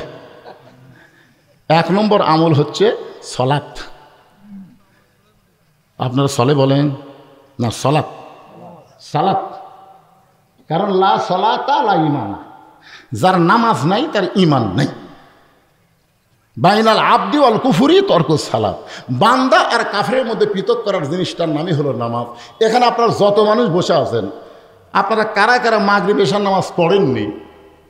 এটা আমি হাত তুলবার কমো না, আমি হাত তুলবার বলবো না, খালি নিজের বিবেক, সবচাইতে বড় আদালতের নাম হলো বিবেক। এই যে হিন্দু সিনহা বলছে, যখন আমি হাসিনার অধীনে বিচারপতি ছিলাম তখন আমার বিবেক ছিল না, আমি অন্যায়ভাবে কসাই কাদেরকে আমি আব্দুল কাদের বানাইছি, আব্দুল কাদেরকে আমি কসাই কাদের বানাইছি, দেল্লু শিকদারকে আমি দেলোয়ার হোসেন সাইদিকে দেল্লু শিকদার বানাইছি। তখন আমার বিবেক ছিল না, আমি বিচারপতি ছিলাম কিন্তু আমার বিবেক ছিল না। কিন্তু বাংলাদেশ থেকে যখন বাইর করে দিছে তখন আর বিবেক খুলে গেছে। কিরে, যতদিন ঘুষের চাকরি করছে ততদিন আর বিবেক নাই, যেই চাকরি রিটায়ার করছে তখন আর বিবেক খুলে বলতেছে, আল্লাহ আমি আর ঘুষ খাবো না, আমি আর কোনোদিনও ঘুষ খাবো না। পাগলা কয় কেরে পাগলা, আমার সাথে পাগলামি করিস? তুই এখন ঘুষ খাবার চাইলে পাবো গুড় থেকে, তোর চাকরি নাই। কখন কান দিচ্ছে, কথা কয় না। যখন হচ্ছে চামড়া ঢিল, আল্লাহর সাথে দিছে মিল। আমি দেখলাম আপনাদের মসজিদে একজন উঁচার ওপর বসে থেকে নামাজ পড়তেছে। ওই ব্যক্তির খোঁজলে দেখেন যৌবনকালে হয়তো মসজিদের দিকে ঘুরেও তাকায়নি, এখন বুড়া বয়সে আইসে কাতারবদ্ধ, যে কাতারে নামাজ পড়লে 27 গুণ সওয়াব হয়, ওরই জন্য কাতারের সওয়াব থেকে আপনার বঞ্চিত হচ্ছেন। কারণ কাতার সোজা করবার গেলে পায়ের গোড়ালের সাথে গোড়ালি মিল করা লাগবে। জোরে কথা কন না কেন? নামাজে যে 13টা ফরজ আছে তার মধ্যে একটা ফরজ হলো দাঁড়িয়ে নামাজ পড়া, কথা কন। তো ওই লোকটা কি শান করে মসজিদে লিয়াচ্ছেন না হাঁটা যাচ্ছে? তা হাঁটা তাই আসা পারে, তাই বসে কেন?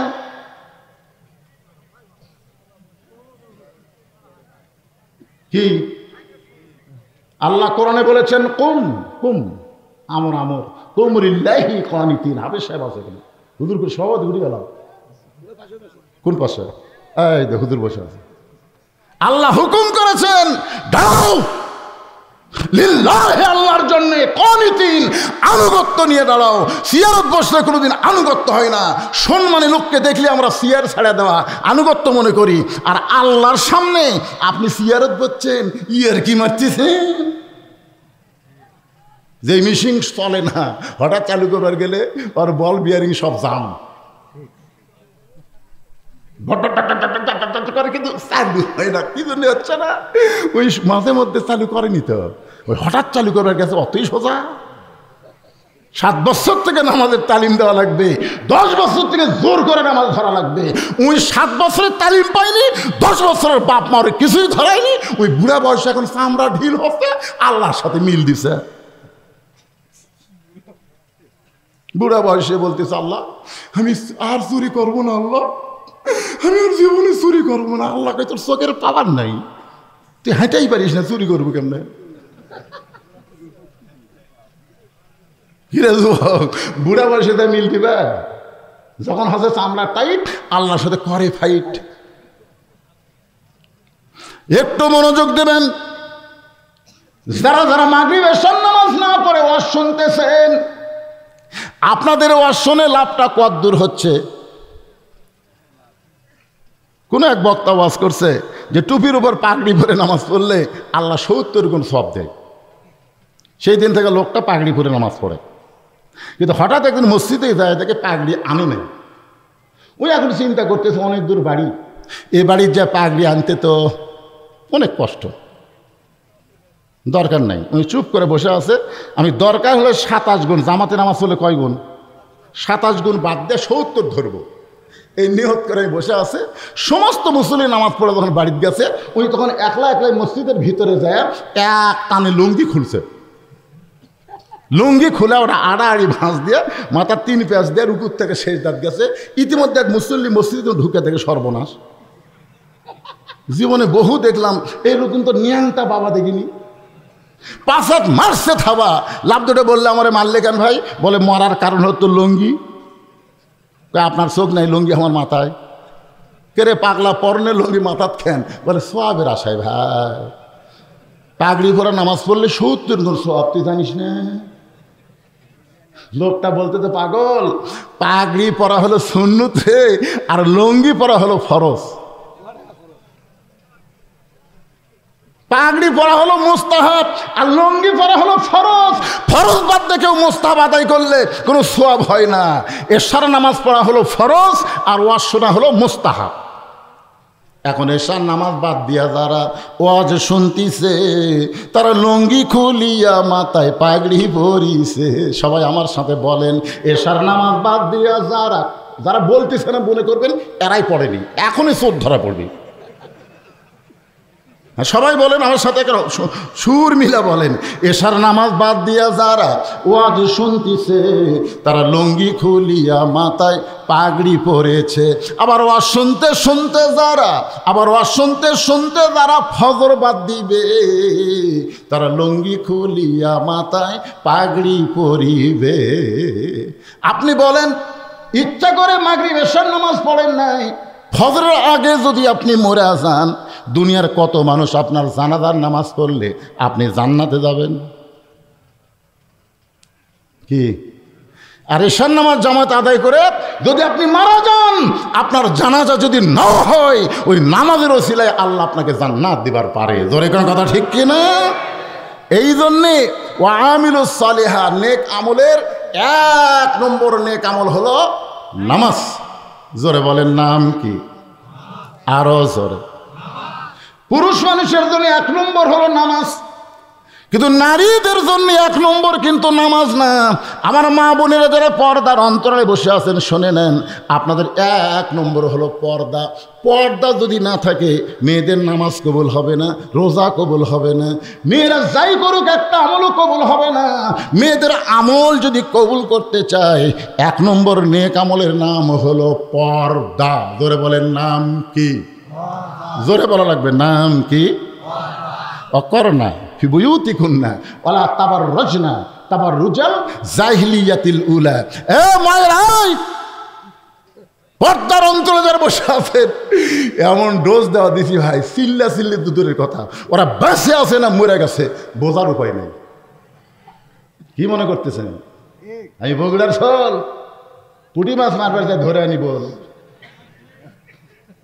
বগুড়ার জনগণ বোঝেন নেই? মা বোনদের কোনো শব্দ আছে? আছে?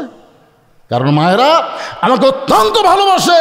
কোনো বক্তার ওয়াজ নিয়ে মেয়েদের ব্যাপারে তেমন, কিন্তু আমার ওয়াজ যখনই নেবেন পুরুষের চাইতে নারীর সংখ্যা বেশি হবে। কারণ নারীরা জানে এই বক্তা ওয়াজ করবার যা খালি মরদের ওয়াজ করে না, মেয়ে মানুষের ওয়াজ করে। জোরে কোন কথা ঠিক কথা বলেন? তাহলে পুরুষের 1 নম্বর নেক আমলের নাম কি? জোরে বলেন। আর নারীদের জন্য 1 নম্বর নেক আমল হলো পর্দা। পর্দা যদি না থাকে নারীদের একটা নেক আমল আল্লাহ কবুল করবে না।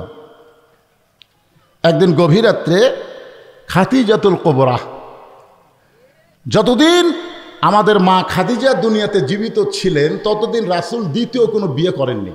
সুবহানাল্লাহ কবেন না?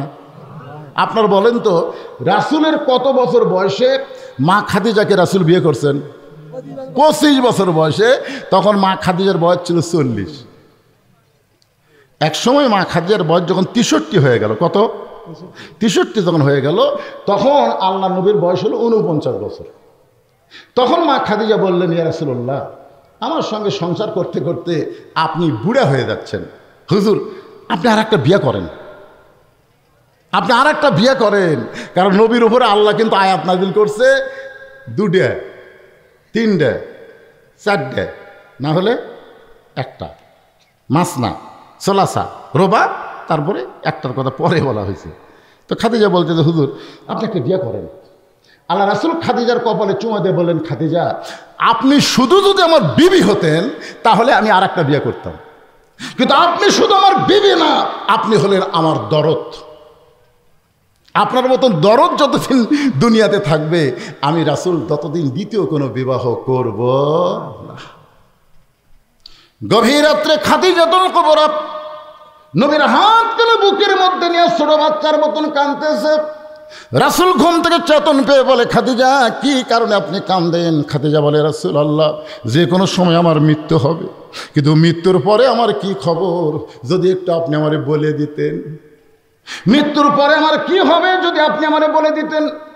আল্লাহর নবী খাদিজার কপালে চুম্বন দিলেন। দুনিয়াতে থাকা অবস্থায় যেই ব্যক্তি মৃত্যুর কথা মনে করে তার প্রতি খুশি হয়ে যায়। আপনাকে দুনিয়াতে থাকতে মরার কথা মনে হয়?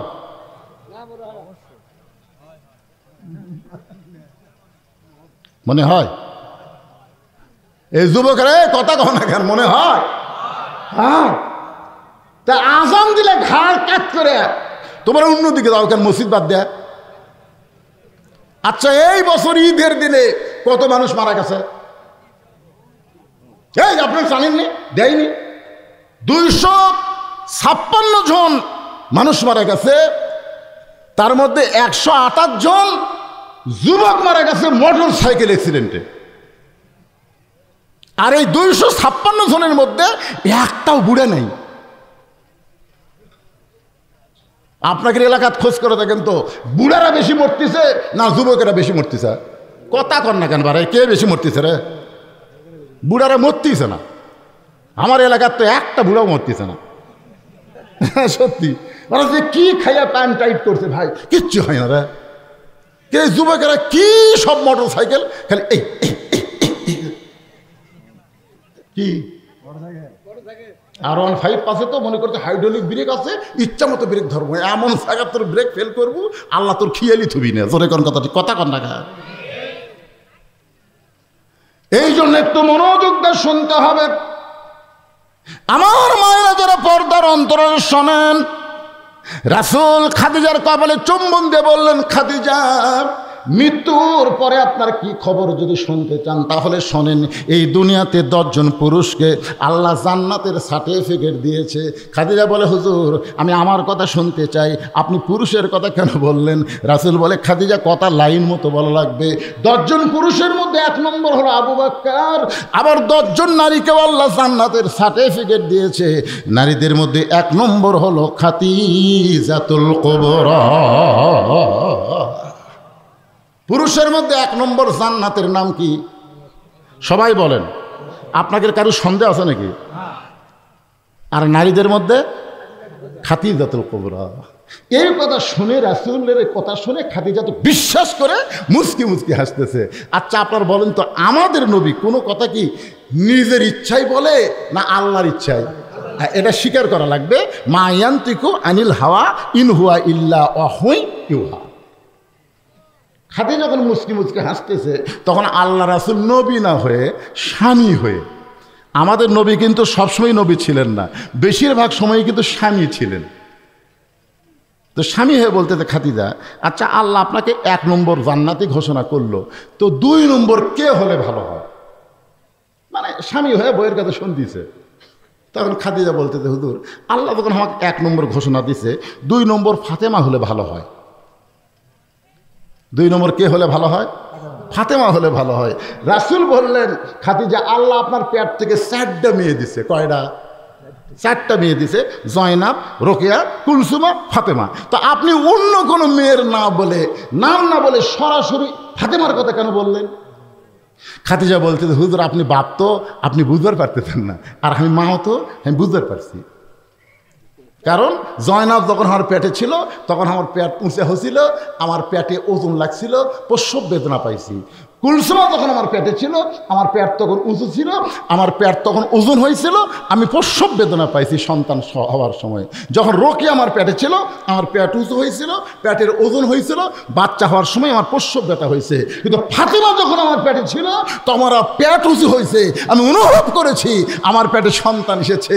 কিন্তু যখন সন্তান জন্ম নিল আমি তখন দেখলাম ফাতেমা প্রসবের সময়ে আমার কোনো কষ্ট হয়নি। কষ্ট যখন হয়নি আমি তাকায় দেখি আমার মেয়েটা তার 2টা হাত দিয়ে তার ইজ্জত ঢেকে দুনিয়াতে জন্ম নিয়েছে। তখন থেকে আমার বিশ্বাস আমার ফাতেমা সাধারণ কোনো মেয়ে নয়। ওগো আল্লাহর নবী, 2 নম্বরের কারো নাম বলবেন না। খাদিজা যদি 1 নম্বর হয় আপনি 2 নম্বর ফাতেমার নাম বলেন। রাসূল বলে, খাদিজা দেওয়ার মালিক তো আমি না, দেওয়ার মালিক হলো আল্লাহ। খাদিজা বলে, হুজুর তাহলে আল্লাহ কি দিলেন? রাসূল বলতেছে ফাতেমা তো জান্নাতি নয়, ফাতেমা তো জান্নাতি নয়। খাদিজা বলে হুজুর ফাতেমা যদি জান্নাতি না হয় তাহলে ফাতেমার খবর কি? রাসূল বললেন সাইয়্যিদাতুন নিসা আহলুল জান্নাহ ফাতেমাতুজ জোহরা, ফাতেমা হলো জান্নাতি নারীদের নেত্রী।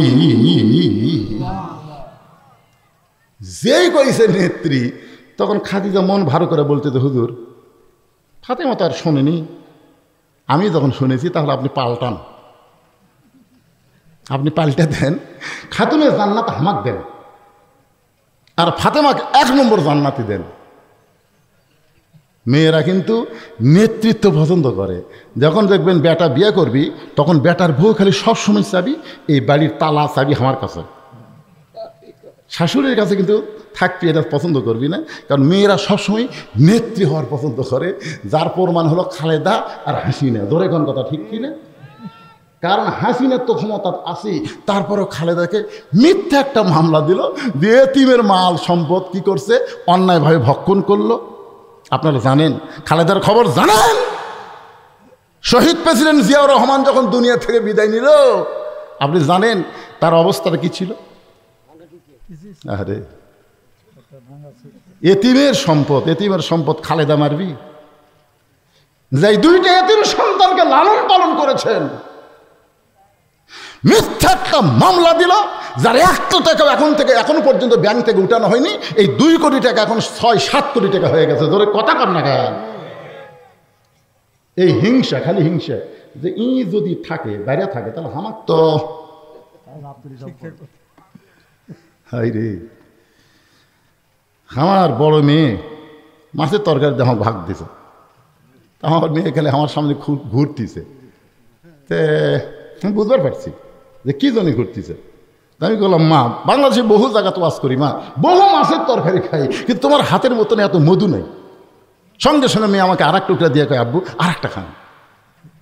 মেয়ে বুঝবার পারছে যে আমার তরকারি বাপকে স্বাদ লাগতেছে, কিন্তু আমি তাকে দেখি আমার বউ খালি মুখ ব্যাঙ্গা করে আছে। আমি বললাম কে গো তোমার কি হলো? এখন থেকে মেয়ের বাড়ি পার হয়ে যান, খালি আপনার মেয়েই পারে, আমি পারি? আমি বলে নারীরা কি রে, মেয়ের প্রশংসা করলে মা খেপা যায়। এই জাতের নাম হলো নারী জাত। জোরে কোন কথা ঠিক কি না? এদের সামনে ভুল করেও আপনি হুরের প্রশংসা করেন না ভাই। আমি একদিন বউয়ের কাছে বলতেছি আল্লাহ যদি জান্নাত দেয় জান্নাতে হুর পামো। তার বউ বলতেছে হুর কি গো? হুর হলো সুন্দরী। তা আমার চাইতেও আমি বললাম তোমার আবার সাইজ। আমি হুরের নাকের কথা বলতেছি, নাক এরকম হবি, ঠোঁট এরকম হবি। কিছুক্ষণ পরে দেখতেছি বউ আমার বগলের মধ্যে বালুসলিয়া ঘর থেকে বের হয়ে যাচ্ছে। আমি বললাম কি হলো? হুরলিয়া থাকো, হুরলিয়া থাকো, আমার কি দরকার? তোমার ভাত আনতে আমি দেই, কারেন্ট গেলে পাখার পাতা স্বামী করি, আর বেহেশতের হুরের ধান্দা করো। আমি তখনই কান ধরে তওবা করলাম, আল্লাহ আর জীবনে আমার বইয়ের সামনে হুর তো দূরের কথা কোনো মেয়ে মানুষেরই প্রশংসা করা যাবি, খালি করিয়া দেখবেন কি হয়। খাদিজা বলতেছে রাসূলুল্লাহ 1 নম্বর জান্নাতে ফাতেমা, আমি হব জান্নাতের নারীদের নেত্রী। রাসূল বলেন খাদিজা আমি হলাম ঘোষণাকারী, দেওয়ার মালিক হলো আমার আল্লাহ। আল্লাহর নবী হচ্ছে বন্টনকারী। বন্টনকারী বোঝেন? দেওয়ার মালিককে আল্লাহ ঘোষণা করেছেন। সঙ্গে সঙ্গে খাদিজা নবীর ডান হাত কানা বুকের মধ্যে নিয়ে বলে রাসূলুল্লাহ কোন আমলের কারণে আমাকে বাদ দিয়া আমার পেটের মেয়ে ফাতেমাকে আল্লাহ খাতুনে জান্নাত ডিগ্রি দিল? কোন আমলের কারণে ফাতেমা হবে জান্নাতি নারীদের নেত্রী? সে আমলটা না বলা পর্যন্ত আমি খাদিজা কিন্তু আপনার হাত আমি ছাড়ব। নবীর হাতটা ধরলেন স্বামীর হাত। জোরে কোন কার হাত? ঘরের মধ্যে যখন যায় তখন কি আর নবী আছে নাকি? আমি যত বড়ই বক্তা হই আমার বইয়ের কাছে যখন আমি যাই তখন আর বক্তা থাকি? আপনাদের কি মনে হয়? আল্লাহ কোরআনে বলেছেন হুন্না লিবাসুল লাকুম ওয়া আনতুম লিবাসুল লাহুন্না। স্বামী হলো বইয়ের পোশাক, বউ হলো স্বামীর পোশাক। ওই জায়গায় কোন হুজুর হাজুর চলবি না, হুজুরগিরি বেড়া করো, ঘরের মধ্যে লয়। এখন স্বামী, নবী তো না, স্বামী মনে করে হাত একে চাপিয়া ধরছে। নবী মনে করলে বেয়াদবি হবে, কিন্তু স্বামী মনে করলে স্বামীর হাত ধরবি না, কার হাত ধরবি কন? অন্য কারো হাত ধরা যাবি? কথা কন না কেন, কার ধরা যাবি? কতগুলো মালয়েশিয়াত গেছে, এখন ওদের দেওয়ারায় যে বাড়ি দেখবেন মরদ মানুষ নাই, ওই বাড়ির ধার দিয়ে বেশি বেশি দেওয়ার খবর। ভাবি ভাবি আমি বাজারে যাচ্ছি, আপনার কিছু লাগবে? তো ভাবি এসে বলতেছে, তুমি এত সুন্দর করে আমার ভাবি ডাকো, আর কলজা ভরা যায়। তো ভাবি আপনার যে সাইজ বুঝছেন, মনে হয় আপনার বিয়েই হয়নি। মেয়ে মানুষের খালি যদি বলেন আপনার সাইজ, ওরা খালি বয়স কম করে ওরা খুশি হয়ে যায়। জোরে কার কথা ঠিক কিনা? আজকে ফেসবুকে দেখলাম একটা মেয়ে বলতেছে, শাকিব খানকে সবাই সুন্দর কয়, অথচ শাকিব খান আমার সিনিয়র, আমি যেখানে যাই আমার বুড়ি করা কয়, আর শাকিব খানও কেউ বুড়িয়া কয় না। আর কলজাত লাগে গেছে। এই মা, মোস্তাক আহমেদ বিয়ে করলো, তার বউকে যদি পর্দার মধ্যে রাখতো, বাংলাদেশের কোনো মরদ মানুষ জানতো না একটা বুড়া যুবতীক বিয়ে করছে। জোরে কর কথা ঠিক করে, কথা কর না কেন? এই ধরা খাজে কখন? যখন তিশাকে বেপর্দা করে মানুষের সামনে নিয়ে গেছে, তখন কয় কে রে, এর না চাপা চুপা সব চামড়া ধরে গেছে, এই ছুরিকলে ঘরে কেন, এটার মেয়ে নাকি? এক সাংবাদিক বলতেছে, চাচা এটা আপনার কোন পক্ষের মেয়ে?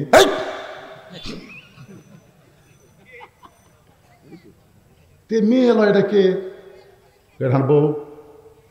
তখন সাংবাদিক বলতেছে, এই বুড়া যে করছে এটা বউ, তুমি কত কি? হ্যাঁ সত্যি, আমরা প্রেম করে বিয়ে করছি। সোপাতকারী লাগতে মারা। আমি এই বুড়াক বলতেছি, তুই তো একটা যুবতী বিয়ে করলি, খালি বোরকার মধ্যে থাকলে আজকে এই পরিস্থিতির শিকার হওয়া লাগতো না। কথা কর না কেন? কথা কর পারেন না? বেপর্দা হওয়ার কারণেই তো ধরা খাচ্ছে বুড়ার ছুরি। আমি বলতেছি, রে নায়িকা, তুমি যদি তোমার দেহ প্রদর্শন না করতে, তাহলে দুনিয়ার কেউ জানতো না তুমি বুড়ি না ছুরি। কারণ পুরুষ মানুষ বাহিরে থাকবে, নারীরা ভিতরে থাকবে। পুরুষকে আল্লাহ মাটি দিয়ে তৈরি করেছে, পুরুষ যত বাহিরে থাকবে তত আল্লাহ পুরুষত্ব বাড়ায় দিবে। এই জন্য আল্লাহ বলেছেন মসজিদের মধ্যেও পুরুষ থাকতে পারবে না। ফাইজা কুদিয়াতিস সালাত ফান্তাশিরু ফিল আরদ, নামাজ যখন হয়ে যাবে তখন পুরুষকার মসজিদে থাকা চলবে না, মসজিদ থেকে বার হওয়া লাগবে। আর মেয়েদের জন্য আল্লাহ বলেছেন অকর্ণা ফি বুয়ুতিকুন্না। আপনারা বলেন তো, মাটির উর্বর শক্তি ভিতরে না বাইরে? মাটি মাটি আদমকে আল্লাহ কি দিয়ে তৈরি করছে? মাটির উর্বর শক্তি ভিতরে না বাইরে? ঘরের মধ্যে যদি কোনো গাছ লাগান, আপনার গাছ হবে? যতই সার খোল দেন হবে না, কারণ বাইরে হলো মাটি যত বেড়ে থাকবে তত মাটির উর্বর শক্তি বেড়ে যাবে। আর হাড়ের সৌন্দর্য ভিতরে না বাইরে? হাড় হাড় হাড় বোঝেন না? আমাকে দেহের যে হাড়গুলো আছে, এই হাড়গুলো যদি অ্যাক্সিডেন্ট হয়ে কোনো জায়গায় বার হয়, অন্য জায়গার চামড়া কাটায় নাও, হাড় কিন্তু ঢেকে দেয়। আপনারা বলেন তো, হাওয়াকে আল্লাহ কি দিয়ে সৃষ্টি করছে? বলেন কি দিয়ে? তাহলে হাড় মানে নারী, নারী যত ভিতরে থাকবে ততই নারীর দাম বেশি হবে। আর পুরুষ মানুষ যত বাহিরে থাকবে ততই পুরুষের দাম আল্লাহ বেড়ে দিবে। যে মরদ মানুষ ঘরত থাকে আর বউ বেড়া পেটে দেয়। আমাকে এলাকাতে এক মরদ ঝগড়া লাগলি বউ কয় লাখ, অন্যা খুলে মাথার বান, ওই বউ কয় লাখ। আর বউ বুঝলেন সেই হাতের অন্য মাথার অন্য খুলে মাথার দান, আয় মরদ আয়। মরদ যখন ডাকতেছে 4-5টা মরদ ভয়ে সরে যায়। ওরে বাবারে, কি মনে করতেছেন আপনাদের এই হাতিবান্ধা গ্রামে যখন ঝগড়া হয় মেয়ে মানুষের কণ্ঠ ধরে শোনা যায় না পুরুষের কণ্ঠ? কথা কন না কেন? সূরা আসরের 2 নম্বর বিষয়, ওয়া আমিলুস সালিহাত, নেক আমল করা লাগবে। পুরুষের 1 নম্বর নেক আমল হলো নামাজ, আর নারীদের 1 নম্বর নেক আমল হলো পর্দা। আমি সেই পর্দা নিয়ে ওয়াজ করতেছি। আপনাদের কি বিরক্ত লাগতেছে? ভালো লাগতেছে? বেল ওটা পর্যন্ত নয়, কার কার ভালো লাগতেছে একটু হাত তুলে আল্লাহ দেখেন। কোরআনের কথা বলতেছে ভাই, কার লিল্লাহি তাকবীর, হাত নামান। এই যে দুটা খাড়া হচ্ছে সিজার করা, এই দুটা খোঁজলে দেখেন এরা হলো সিজার করা। সিজার করা বাচ্চারা স্থির হয় না, এরা অস্থির হয়। কারণ পেট কেটে বার করে ঘুম ভাঙেনি। এখন ঘুম ভাঙার এইরকম একটা ঘুরেন দেয়, এই ঘুরেন শুনে মাথার ঝাঁকি খায় করে কেন্দ্রে ওঠে। এই জন্য এরা করে জায়গা বেশিক্ষণ থাকবার পারে না, মোবাইল ছাড়া ভাত খায় না। ধরে কথা কন না কেন? হ্যাঁ, তা আমি এখন সূরা আসরের 4টা বিষয় ওয়াজ করব, তাতে রাত 6টা বাজুক অসুবিধা কেবল 1 নম্বর ঈমান বাদ দেয় ও আমিলুস সালিহার মধ্যে গেছি। এরপর অথবা সাওবিল হক, হক কথা আজকে বলাই লাগবে, জোরে কোন কথা ঠিক কিনা?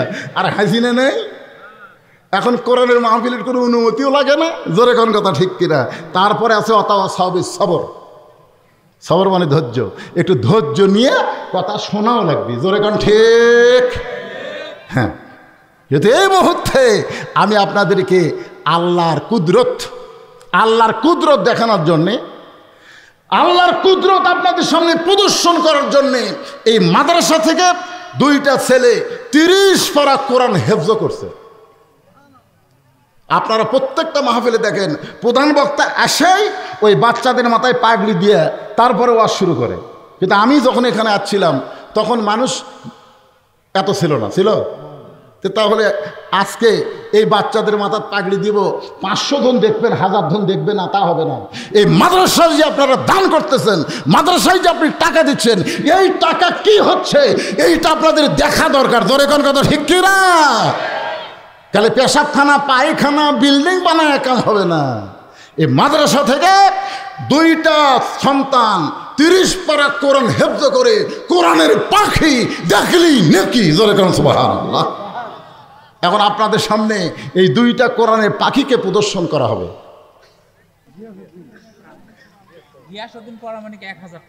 গিয়াসউদ্দিন পরামানিক 2টা কোরআন শরীফ বাবদে 1000 টাকা দান করেছে। আল্লাহ দানকে কবুল করেন, ধরে করেন আমিন। 3 নম্বর হলো সাবিল হক। সূরা আসরের 3 নম্বর বিষয় হলো হক কথা বলতে হবে, হক পথে চলতে হবে। হকের পথে চলতে গিয়ে আবু সাইদের মতন যদি জীবন দেওয়া লাগতে পারে তাও দেওয়া লাগবে, ধরে কোন কথা ঠিক? কথা কন না কেন? আমার গ্রামে একটা ছেলের জন্ম হয়েছে, আমার 500 টাকা দিয়ে কয় হুজুর একটা ভালো নাম রাখেন তো। তা আমি বললাম বাবা এই মুহূর্তে আমার কাছে সবচাইতে ভালো নাম হলো আবু সাইদ। তখন ছেলের বাপ বলতে, হুজুর আবু সাইদের কথা মনেই নাই। এই দেখো তুমি ভুলে গেছো, এই জন্যই তোমার বেটার নাম আবু সাইদ রাখো। ছেলের নাম রাখছে আবু সাইদ। গোটা গ্রামের লোক বলতেছে আবু সাইদের বাপ, আবু সাইদের মা। আবু সাইদ রংপুরে মরিছে আর আমাকে বগুড়াতে সে জন্মিছে। আমার খালা তো বোনের একটা মেয়ে হয়েছে। খালা আমাকে মোবাইল করে বলতেছে বাবা বহু চেষ্টার পরে আল্লাহ আমাকে একটা নাতনি দিছে, নাতনি তুমি একটা ভালো নাম রাখো, আলেম মানুষ। আমি বললাম খালা ভালো নাম এই মুহূর্তে আমার মুখত আসতেছে হাসিনা। সেই কষে হাসিনা, আমার খালা সেই গরম, কিন্তু তুই আলেম না জালেম রে, এই তোকে বললে একটা ভালো নাম আর তুই খুনি হাসিনার নাম কোষ। তার মানে বোঝা গেল আবু সাইদ মরে নাই, প্রত্যেক পাড়ায় পাড়ায় আবু সাইদের জন্ম হবে, জোরে কোন কথা ঠিক কি না? কিন্তু হাসিনা এমন ফ্যাসিস হয়ে গেছে, এখন কোনো মেয়ে মানুষের নাম, কোনো মেয়ে মানুষ জন্ম নিলে, কোনো কন্যা সন্তান জন্ম নিলে ভুল করে কেউ হাসিনা থুবি না। কথা কর না কেন তুমি? হাসিনা কিন্তু ভালো নাম, কিন্তু থুবি না। একটু মনোযোগ দিবেন। অথবা সাবিল হক, নাম হলো মামুনুল হক, নাম হলো আজিজুল হক। মামুনুল হককে বৈধ বউ নিয়ে ধরা পড়ছে, তারপরে অবৈধ বানায় তাকে জেলখানার মধ্যে ঢুকাইছে, জোরে কোন কথা ঠিক কি না? কারণ কি? নামের শেষে আছে কি? হক, জোরে কোন কি? কথা কন না কেন? মামুনুল হক। মামুনুল হক বউ নিয়ে ধরা পড়লো, সাংবাদিক বলতেছে কাবিন আছে, অথচ সাকিব খান কখন বিয়া করলো কেউ জানে না। বাচ্চা নিয়ে আসে সাংবাদিক সম্মেলন করলো। আমাদের বগুড়ার মেয়ের নাম হলো অপু, নাম কি কেউ জানে না। সাকিব খান কখন বিয়া করলো, বাচ্চা নিয়ে আসে সাংবাদিকদের বলতেছে। তখন সাংবাদিক বলতেছে আপনার বিয়া কবে হলো তাও তো আমরা জানি না, এই বাচ্চা কার? বলে সাকিব খানের। একটা সাংবাদিক বলল না যে আপনাকে কাবিন কোথায়, কেউ বললো না, কারণ বাচ্চা নিয়ে এসে বলতেছে আমার স্বামী সাকিব খান, কেউ দলিল দেখবার চালো না। আর মামুনুল হক একজন আলেম হয়ে বলতেছে এটা আমার বউ, তখন সাংবাদিক বলে কাবিন। তার মানে কি বললেন হকের অবস্থা বাংলাদেশে কেমন? শুধু হক কথা বলার কারণে এই বাংলাদেশে উচ্চ স্বরে হক কথা যিনি বর্তমানে বলতেছেন তার নাম কি? কথা কয় না। আপনারা মামুনুল হকের ভাষণ শোনেননি তো কথা কন না কেন? পারে উনি কি বাপ দাদার কিচ্ছা কয় না কোরআনের হক কথা কয়? অথবা সাবিল হক, হক কথা বলতে হবে। হক পথে চলতে হবে। হক পথে চলতে গেলে নানা রকম বিপদ আপদ আল্লাহ বলতেছেন, ওয়ালা নাবলুওয়ান্নাকুম বিশাইয়্যিম মিনাল খাউফি ওয়াল জুই ওয়া নাকসিম মিনাল আমওয়ালি ওয়াল আনফুসি ওয়াস সামারাতি ওয়া বাশশিরিস সাবিরিন ওয়া তাওয়াসাবিস সবর। এবারে কিন্তু প্রথম বাচ্চা হচ্ছে একটা মেয়ের, বিয়ার পরে প্রথম বাচ্চা হচ্ছে। আপনারা বলেন তো, বাচ্চা হওয়ার সময় মায়েদের ধৈর্য ধরার দরকার আছে না নাই? এই ধৈর্যের শিক্ষা কে দেয়? দাদি নানি মায়েরা দেয়, যে মায়ের পায়ের তলে সন্তানের জান্নাত। তোর পেট থেকে বাচ্চা দুনিয়াতে আসতে তোর কষ্ট হবি, প্রসব ব্যথা হবি, রক্ত বার হবি, খবরদার চিল্লি দান করিস না। চিল্লি করলে আশেপাশের লোকজন মনে করবি এটা কেমন মাও রে। বাচ্চা হওয়ার সময় গোটা গ্রামের লোক জানলো। আপনারা বলেন তো, যেগুলো বাচ্চা নর্মালি হচ্ছে মায়ের কষ্ট হয় কি হয় না? কতক্ষণ মায়ের কষ্ট হয় না ভাই? হ্যাঁ, আমার দাদি আমারই কইছে, ভাই তোকে যখন বার করলাম মায়ের পেট থেকে, তোর মাথা লম্বা হয়ে গেছিল, মানে বার করার সময় মাথা কি হয়ে গেছিল, পরে থেবে আমার মাথা গোল করছে। আমার দাদি আমার সাথে গল্প করছে, চিন্তা করেন। আরে বাবা বলতি একটা ওয়াজ করতেছি তখন সেটা। তো এখন চিন্তা করেন, দাদি নানি এসে বলতেছে ধৈর্য ধর, কিন্তু প্রসব ব্যথা তো আর জানেন, এইবারে প্রথম বাচ্চা হবে, প্রসব ব্যথা তখন শুরু হয়েছে। তখন ধৈর্য ধরা তো দূরের কথা, মরে যাবো, বিষ খামো, গলা দড়ি দেব। দাদি নানিরা বলতেছে, কে রে কি এত কষ্ট সহ্য করা যাবি না দাদি, মরে যাবো, বিষ খামো, গলা ধরে দেবো। দাদি নানি ধাক্কা ঘর দেওয়া যায়, ধৈর্য ধর, অত সবই সবার ধৈর্য ধর। তুই জানিস না মায়ের পায়ের তলে সন্তানের জান্নাত? ধৈর্য না ধরলে তোর পায়ের তলে জান্নাত কেমনে হবে? ধৈর্য ধর। এমন কিছু বুঝাইছে, এখন ধৈর্য নিয়ে শুয়ে পড়েছে বাচ্চা, কোন ধাত্রী ধরবে? এমন সময় ঠান্ডা পানির মধ্যে নরম কাপড় চুপড়াইয়া কপালের উপরে দেয় আর বলে ধৈর্য ধর। এদিকে বাচ্চা ধাইমা ধরতেছে, খুব খেয়াল করবেন। মা কি করবে? ধৈর্য ধরার কারণে দাঁতের উপর দাঁতেই করতেছে। এমন সময় বাচ্চা ধাত্রী টেনে বের করেছে, বাচ্চা ম্যামে বলে কাঁদতেছে। কিন্তু বাচ্চা কাঁদলে কি হবে? ওই সময় মায়ের কোনো হুঁশ নাই, মায়ের কোনো হুঁশ নাই। বাচ্চাকে গোসল করানোর পর ওই বাচ্চা যখন মায়ের বুকে রাখে, এমন সময় বাচ্চার পরশে মা হুঁশটা ফেরত পায়। বাচ্চাকে দেখার সঙ্গে সঙ্গে মা তার সন্তানকে মুখের কাছে নিয়ে এসে যখন চুমা খায়, দাদি নানি তিরস্কার করে বলে, ও তোকে কষ্ট দিয়ে দুনিয়াতে আসলো, ওর কষ্টের কারণেই তুই বলেছিলি গলার দড়ি দিব, বিষ খাবো, মরে যাবো, তারে তুই কেন চুমু খাস? এর লাত্তি মাইরা ফেলা দে, এরে বুক থেকে লাত্তি মাইরা ফেলে দে। তখন এরা কিছুই বোঝে না, আমি সব বলবো হইতো, একটু ধৈর্য ধরা যাবি না, অথবা সবই সবর ওপর ওয়াজ হচ্ছে। চিন্তা করে দেখেন ভাইজান, তখন মা কি বলতেছে? মা বলতেছে, দাদি এমন করে বলবেন না, এমন করে বলবেন না। এত কষ্ট দেওয়ার পরে এই বাচ্চাকে যখন বুকের উপরে রাখছি, বুকের উপরে বাচ্চা রাখার পরে মুখে একটা চুমা দেওয়ার সঙ্গে সঙ্গে আমি সব কষ্ট ভুলে গিয়েছি। আজকে বাংলাদেশে 15 বছর যারা কষ্ট পাইছে, নির্যাতন হয়েছে, ভালো মানুষকে জেলখানায় ঢুকাইছে, ভালো মানুষগুলোকে হত্যা করেছে, অনেক মানুষ বাড়িতে থাকতে পারে নাই, অনেক মানুষ তারা বাড়ি ঘর ছেড়ে ঝোপ জঙ্গলের মধ্যে থাকছে। জোরে কোন কথা ঠিক কিনা? কারণ প্রসব বেদনার সময় মা যেমন ধৈর্য ধারণ করেছে, হাসিনার 15 বছর এমন প্রসব বেদনার মতন আমরাও ধৈর্য ধারণ করেছি, আমরা ধৈর্য ধারণ করেছি। এখন আমরা একটু শান্তি পাওয়ার চাই।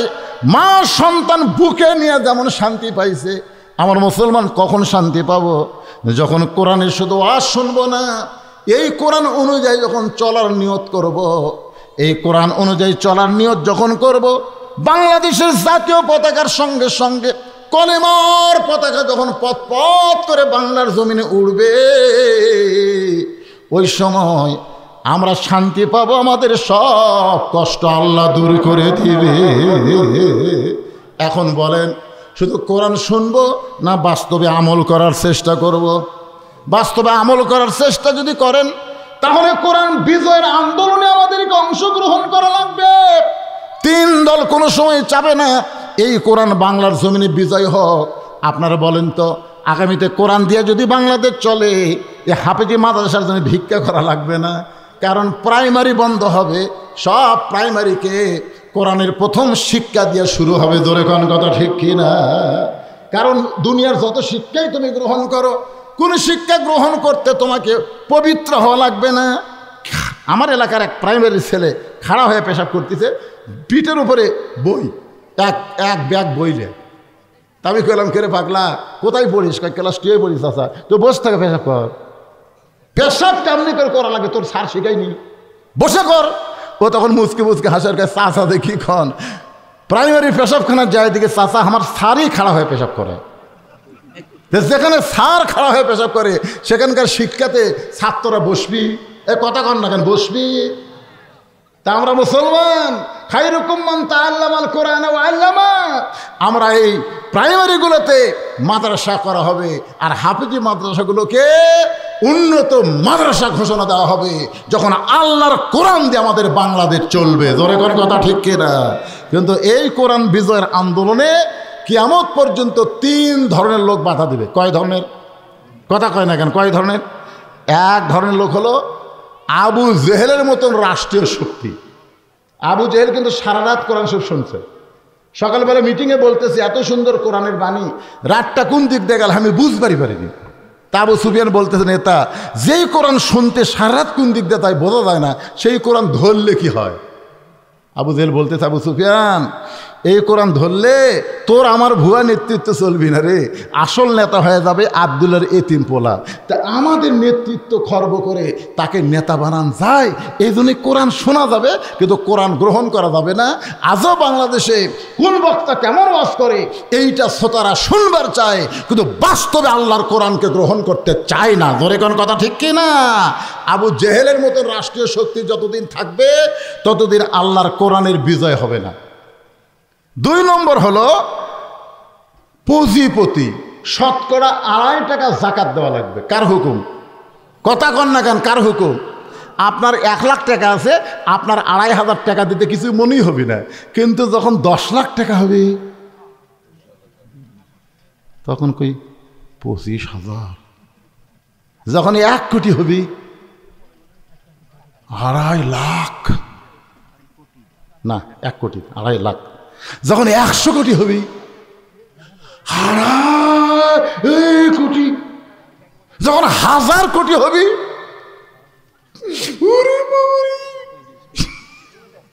চিন্তা করছে রে, চিন্তা করছেন? আজকে আমাদের বাংলাদেশে 1000 কোটি টাকার মালিক কমপক্ষে 2000 আছে, কমপক্ষে, আমি কমপক্ষে বলছি। এখন 1000 কোটির যদি এত কোটি 25 কোটি টাকা জাকাত দেওয়া লাগে, তাহলে 2000 লোকেরা যদি ওই 25 কোটি জাকাত দেয়, আপনার বলেন তো কত হাজার কোটি হবে? আর জাকাত এটা কিন্তু গরিবেরা ধনীর বাড়িতে যাওয়া লাগবে না, বরং ধনীরাই গরিবের বাড়িতে আসে আসা দেওয়া লাগবে। তোর কোন কথা ঠিক কিনা? হায় হায় রে, কোরআনের আইন চালু হলে তো গরিবের মোশন বাড়বি রে, ওরা না দরজা খুলে থাকবি, আর আমাকে ফকিরের মতন যায় দেওয়া লাগবে। কতগুলো গরিব বলি, ভাই কিসের টাকা? জাকাতের টাকা। আমার এক দাদা ছিল, কোনো লোক যদি ইফতারের দাওয়াত দেয়, দাদা বলতে যে হ্যাঁ সারাদিন কষ্ট করে রোজা থেকে তুমি ইফতার করে আমি সব দেবো নাকি? দাদা বুঝানি যায়নি যে ইফতার করলে সব এরকম হবে। না ভাই তুই যতই কর, পানি খাই ইফতার কর মরে, তা পরের বার যে কিছু খাবো না। অনেক মানুষ আছে বুঝলেন, না খায় থাকবি কিন্তু জাকাতের টাকা শুনলে কিন্তু টাকা নিবি না, এরকম লোক আছে না নাই? দরকার আছে না নাই? তো এখন 1 ব্যাগ টাকা নিয়ে লোকটা 7 দিন হলে ঘুরতেছে আর বলতেছে, আল্লাহ কোরআনের আইন যেখানে চালু থাকবে সেখানে ধনী হওয়ার চাইতে গরিব হয় ভালো। গরিবের আরামে বসে আছে আর আমি ফকিরের মতন ঘুরতেছি, একটা গরিবও টাকা নেয় না। মনের দুঃখে মরুভূমির মধ্যে গেছে, যা দেখে একজন বস্তা মাথার দিয়ে ঘুম পাড়তেছে। তো বেগালা মনে করতেছে যে একবারে 7 দিন ঘুরে একটা গরিব পাচ্ছি, এ মনে করে বস্তালাক সালাম দিছে, আসসালামু আলাইকুম। বস্তালা লাভ ধরে বলতেছে আলহামদুলিল্লাহ। বেগালা কয় কে রে ভাই, সালামের উত্তর আলহামদুলিল্লাহ। আমি তোমাকে সালাম দিলাম, তুমি ওয়ালাইকুম আসসালাম না বলে আলহামদুলিল্লাহ কেন? বলে ভাই 1 বস্তা টাকা নিয়ে 15 দিন ঘুরতেছি রে, এখন পর্যন্ত গরিব পাইনি, গরিব না পায় মনের দুঃখে ঘুমাচ্ছি। তখন কয় কে রে, তুই ঘুরিস 15 দিন, আমি ঘুরি 7 দিন, তাহলে গরিব? হ্যাঁ, কোরআন দিয়ে যখন বাংলাদেশ চলবে তখন সুদ ভিত্তিক অর্থনীতির কবর হবে, যাকাত ভিত্তিক অর্থনীতি চালু হবে। আল্লাহ গজবের দরজা বন্ধ করে রহমত আর বরকতের দরজা খুলে দিবে। জোরে কোন কথা, ঠিক করে কথা বলেন। আপনি জানেন এ হাসিনা 15 বছর কত টাকা পাচার করছে জানেন? 28 লক্ষ কোটি টাকা। 28 লক্ষ কোটি। কথা কন না কেন? আমার সাথে কথা কন না কেন? এই নেতারা সব মিলে 28 লক্ষ কোটি টাকা বিদেশে পাচার করছে। খালি পাচার হওয়ার টাকাগুলো যদি ফেরত আনা যায় তাহলে 28 লক্ষ কোটি টাকার কত টাকা জাকাত হবে? তো ওরা কোনো সময় চাবি ওরা জাকাত না দিয়ে টাকা পাচার করবি, কিন্তু জাকাত দিবে না। এই জন্য কিয়ামত পর্যন্ত পুঁজিপতি এরা কোরআনের বিজয়ের বিরুদ্ধে চারণ করবি। জোরে কোন কথা, ঠিক কিনা? 3 নম্বর হলো যারা ধর্মলিয়া ব্যবসা করে। আমাদের বাংলাদেশে ধর্মলিয়া ব্যবসা করা জায়গা আছে না নাই? সব গরু টরু লিয়া ট্রাকে গরু লিয়া কুটি যায়। আপনারা জানেন না কুটি যাচ্ছে? কেরে কুটি যাচ্ছে? কই বাবার দরবারে যাচ্ছি হুজুর, দোয়া করবেন। তোর বাপ মা নাই? কই বুড়ে বুড়ে আছে হুজুর, চাপাত খালি জুতার বাড়ি। বাপ মায়ের কথা বলতে বুড়া বুড়ে আছে হুজুর, আর ওই বাবার দরবারে যাচ্ছে। আপনারা বলেন তো বসে থাকে যারা আইডিয়া পায়, গরু পায়, কোটি কোটি টাকা পায়, তারা কোনোদিন চাবে যে কোরআনের বিজয় হোক? চাবে? কারণ কোরআনের বিজয় হলে ধর্ম নিয়ে কোনো ব্যবসা চলবে না। জোরে কোন কথা, ঠিক? এখন এই 3 শ্রেণীর মানুষ বাংলাদেশে কোরআন বিজয়ের বিরুদ্ধে কথা বলবে। আপনার এলাকায় যারাই বলবে যে কোরআন যে রাজনীতি নাই, ইসলামে কোনো রাজনীতি নাই, বুঝবে এরা 3 দলের মধ্যে যে কোনো এক দল। আছে না নাই? এরকম লোক আছে না নাই? তো এই জন্য ভাইজান সূরা আসরের শেষ পয়েন্ট হলো সবর, ধৈর্য ধারণের শিক্ষা নিতে হবে। আল্লাহ যেন ধৈর্য ধারণের কারণে হাসিনা ফ্যাসিস্ট পতন হয়েছে, আগামীতে সব দেখা হলো শেষ, আমরা যেন দেখতে পারি বিজয়ের কোরআনের বাংলাদেশ। জোরে কোন আমিন, আল্লাহুম্মা আমিন। আস্তাগফিরুল্লাহাল্লাযী লা ইলাহা ইল্লা হুয়াল হাইয়ুল কাইয়্যুম ওয়া আতুবু ইলাইহি। আল্লাহুম্মা সাল্লি আলা মুহাম্মাদ, আল্লাহুম্মা বারিক আলা মুহাম্মাদ। সবাই বলেন আল্লাহুম্মা সাল্লি আলা মুহাম্মাদ, আল্লাহুম্মা বারিক আলা মুহাম্মাদ। কারো কোনো বক্তব্য নাই তো? আর নাই? আল্লাহুম্মা আমিন। আল্লাহুম্মা আনতাস সালাম ওয়া মিনকাস সালাম, তাবারাকতা ইয়া যাল জালালি ওয়াল ইকরাম। আল্লাহ কিয়ামত পর্যন্ত হাতীবান্ধার হাফিজি মাদ্রাসাকে কবুল করে নাও। আল্লাহ মাদ্রাসার জায়গা জমি দিয়ে কবরে চলে গেছে, তার সন্তান দায়িত্ব নিচ্ছে। আল্লাহ আজকে অনেকে নগদে বাকিতে দান করেছে, সব দানগুলো জান্নাতের বিনিময়ে কবুল করো। রব্বির হামহুমা কামা রব্বায়ানি সগীর। আমাদের বাপ মা যাদের কবরে গেছে আল্লাহ আজকের মাহফিল ওসিলায় বাপ মার কবরকে জান্নাতের টুকরা বানায় দাও। আমার মায়েরা পর্দার অন্তরালে বসে শুনেছে, আবেদা সালিহা পর্দানিশি কবুল করো। আল্লাহ আমাদের মধ্যে আমরা যারা অসুস্থ আছি সুস্থতার নিয়ামত দান করো। আল্লাহ গোটা বাংলাদেশকে কোরআনের দেশ হিসেবে কবুল করে নাও। ভারতের ষড়যন্ত্র থেকে আমাদের বাংলাদেশকে আল্লাহ তুমি হেফাজত করো। হাতীবান্ধার উপরে রহমত বরকতের দরজা খুলে দাও।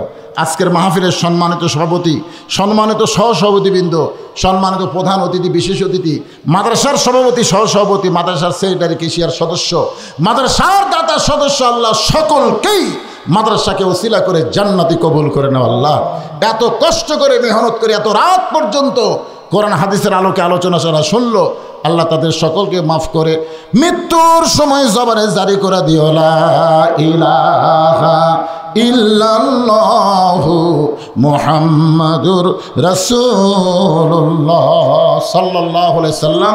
আসসালামু আলাইকুম ওয়া রাহমাতুল্লাহি ওয়া বারাকাতুহু।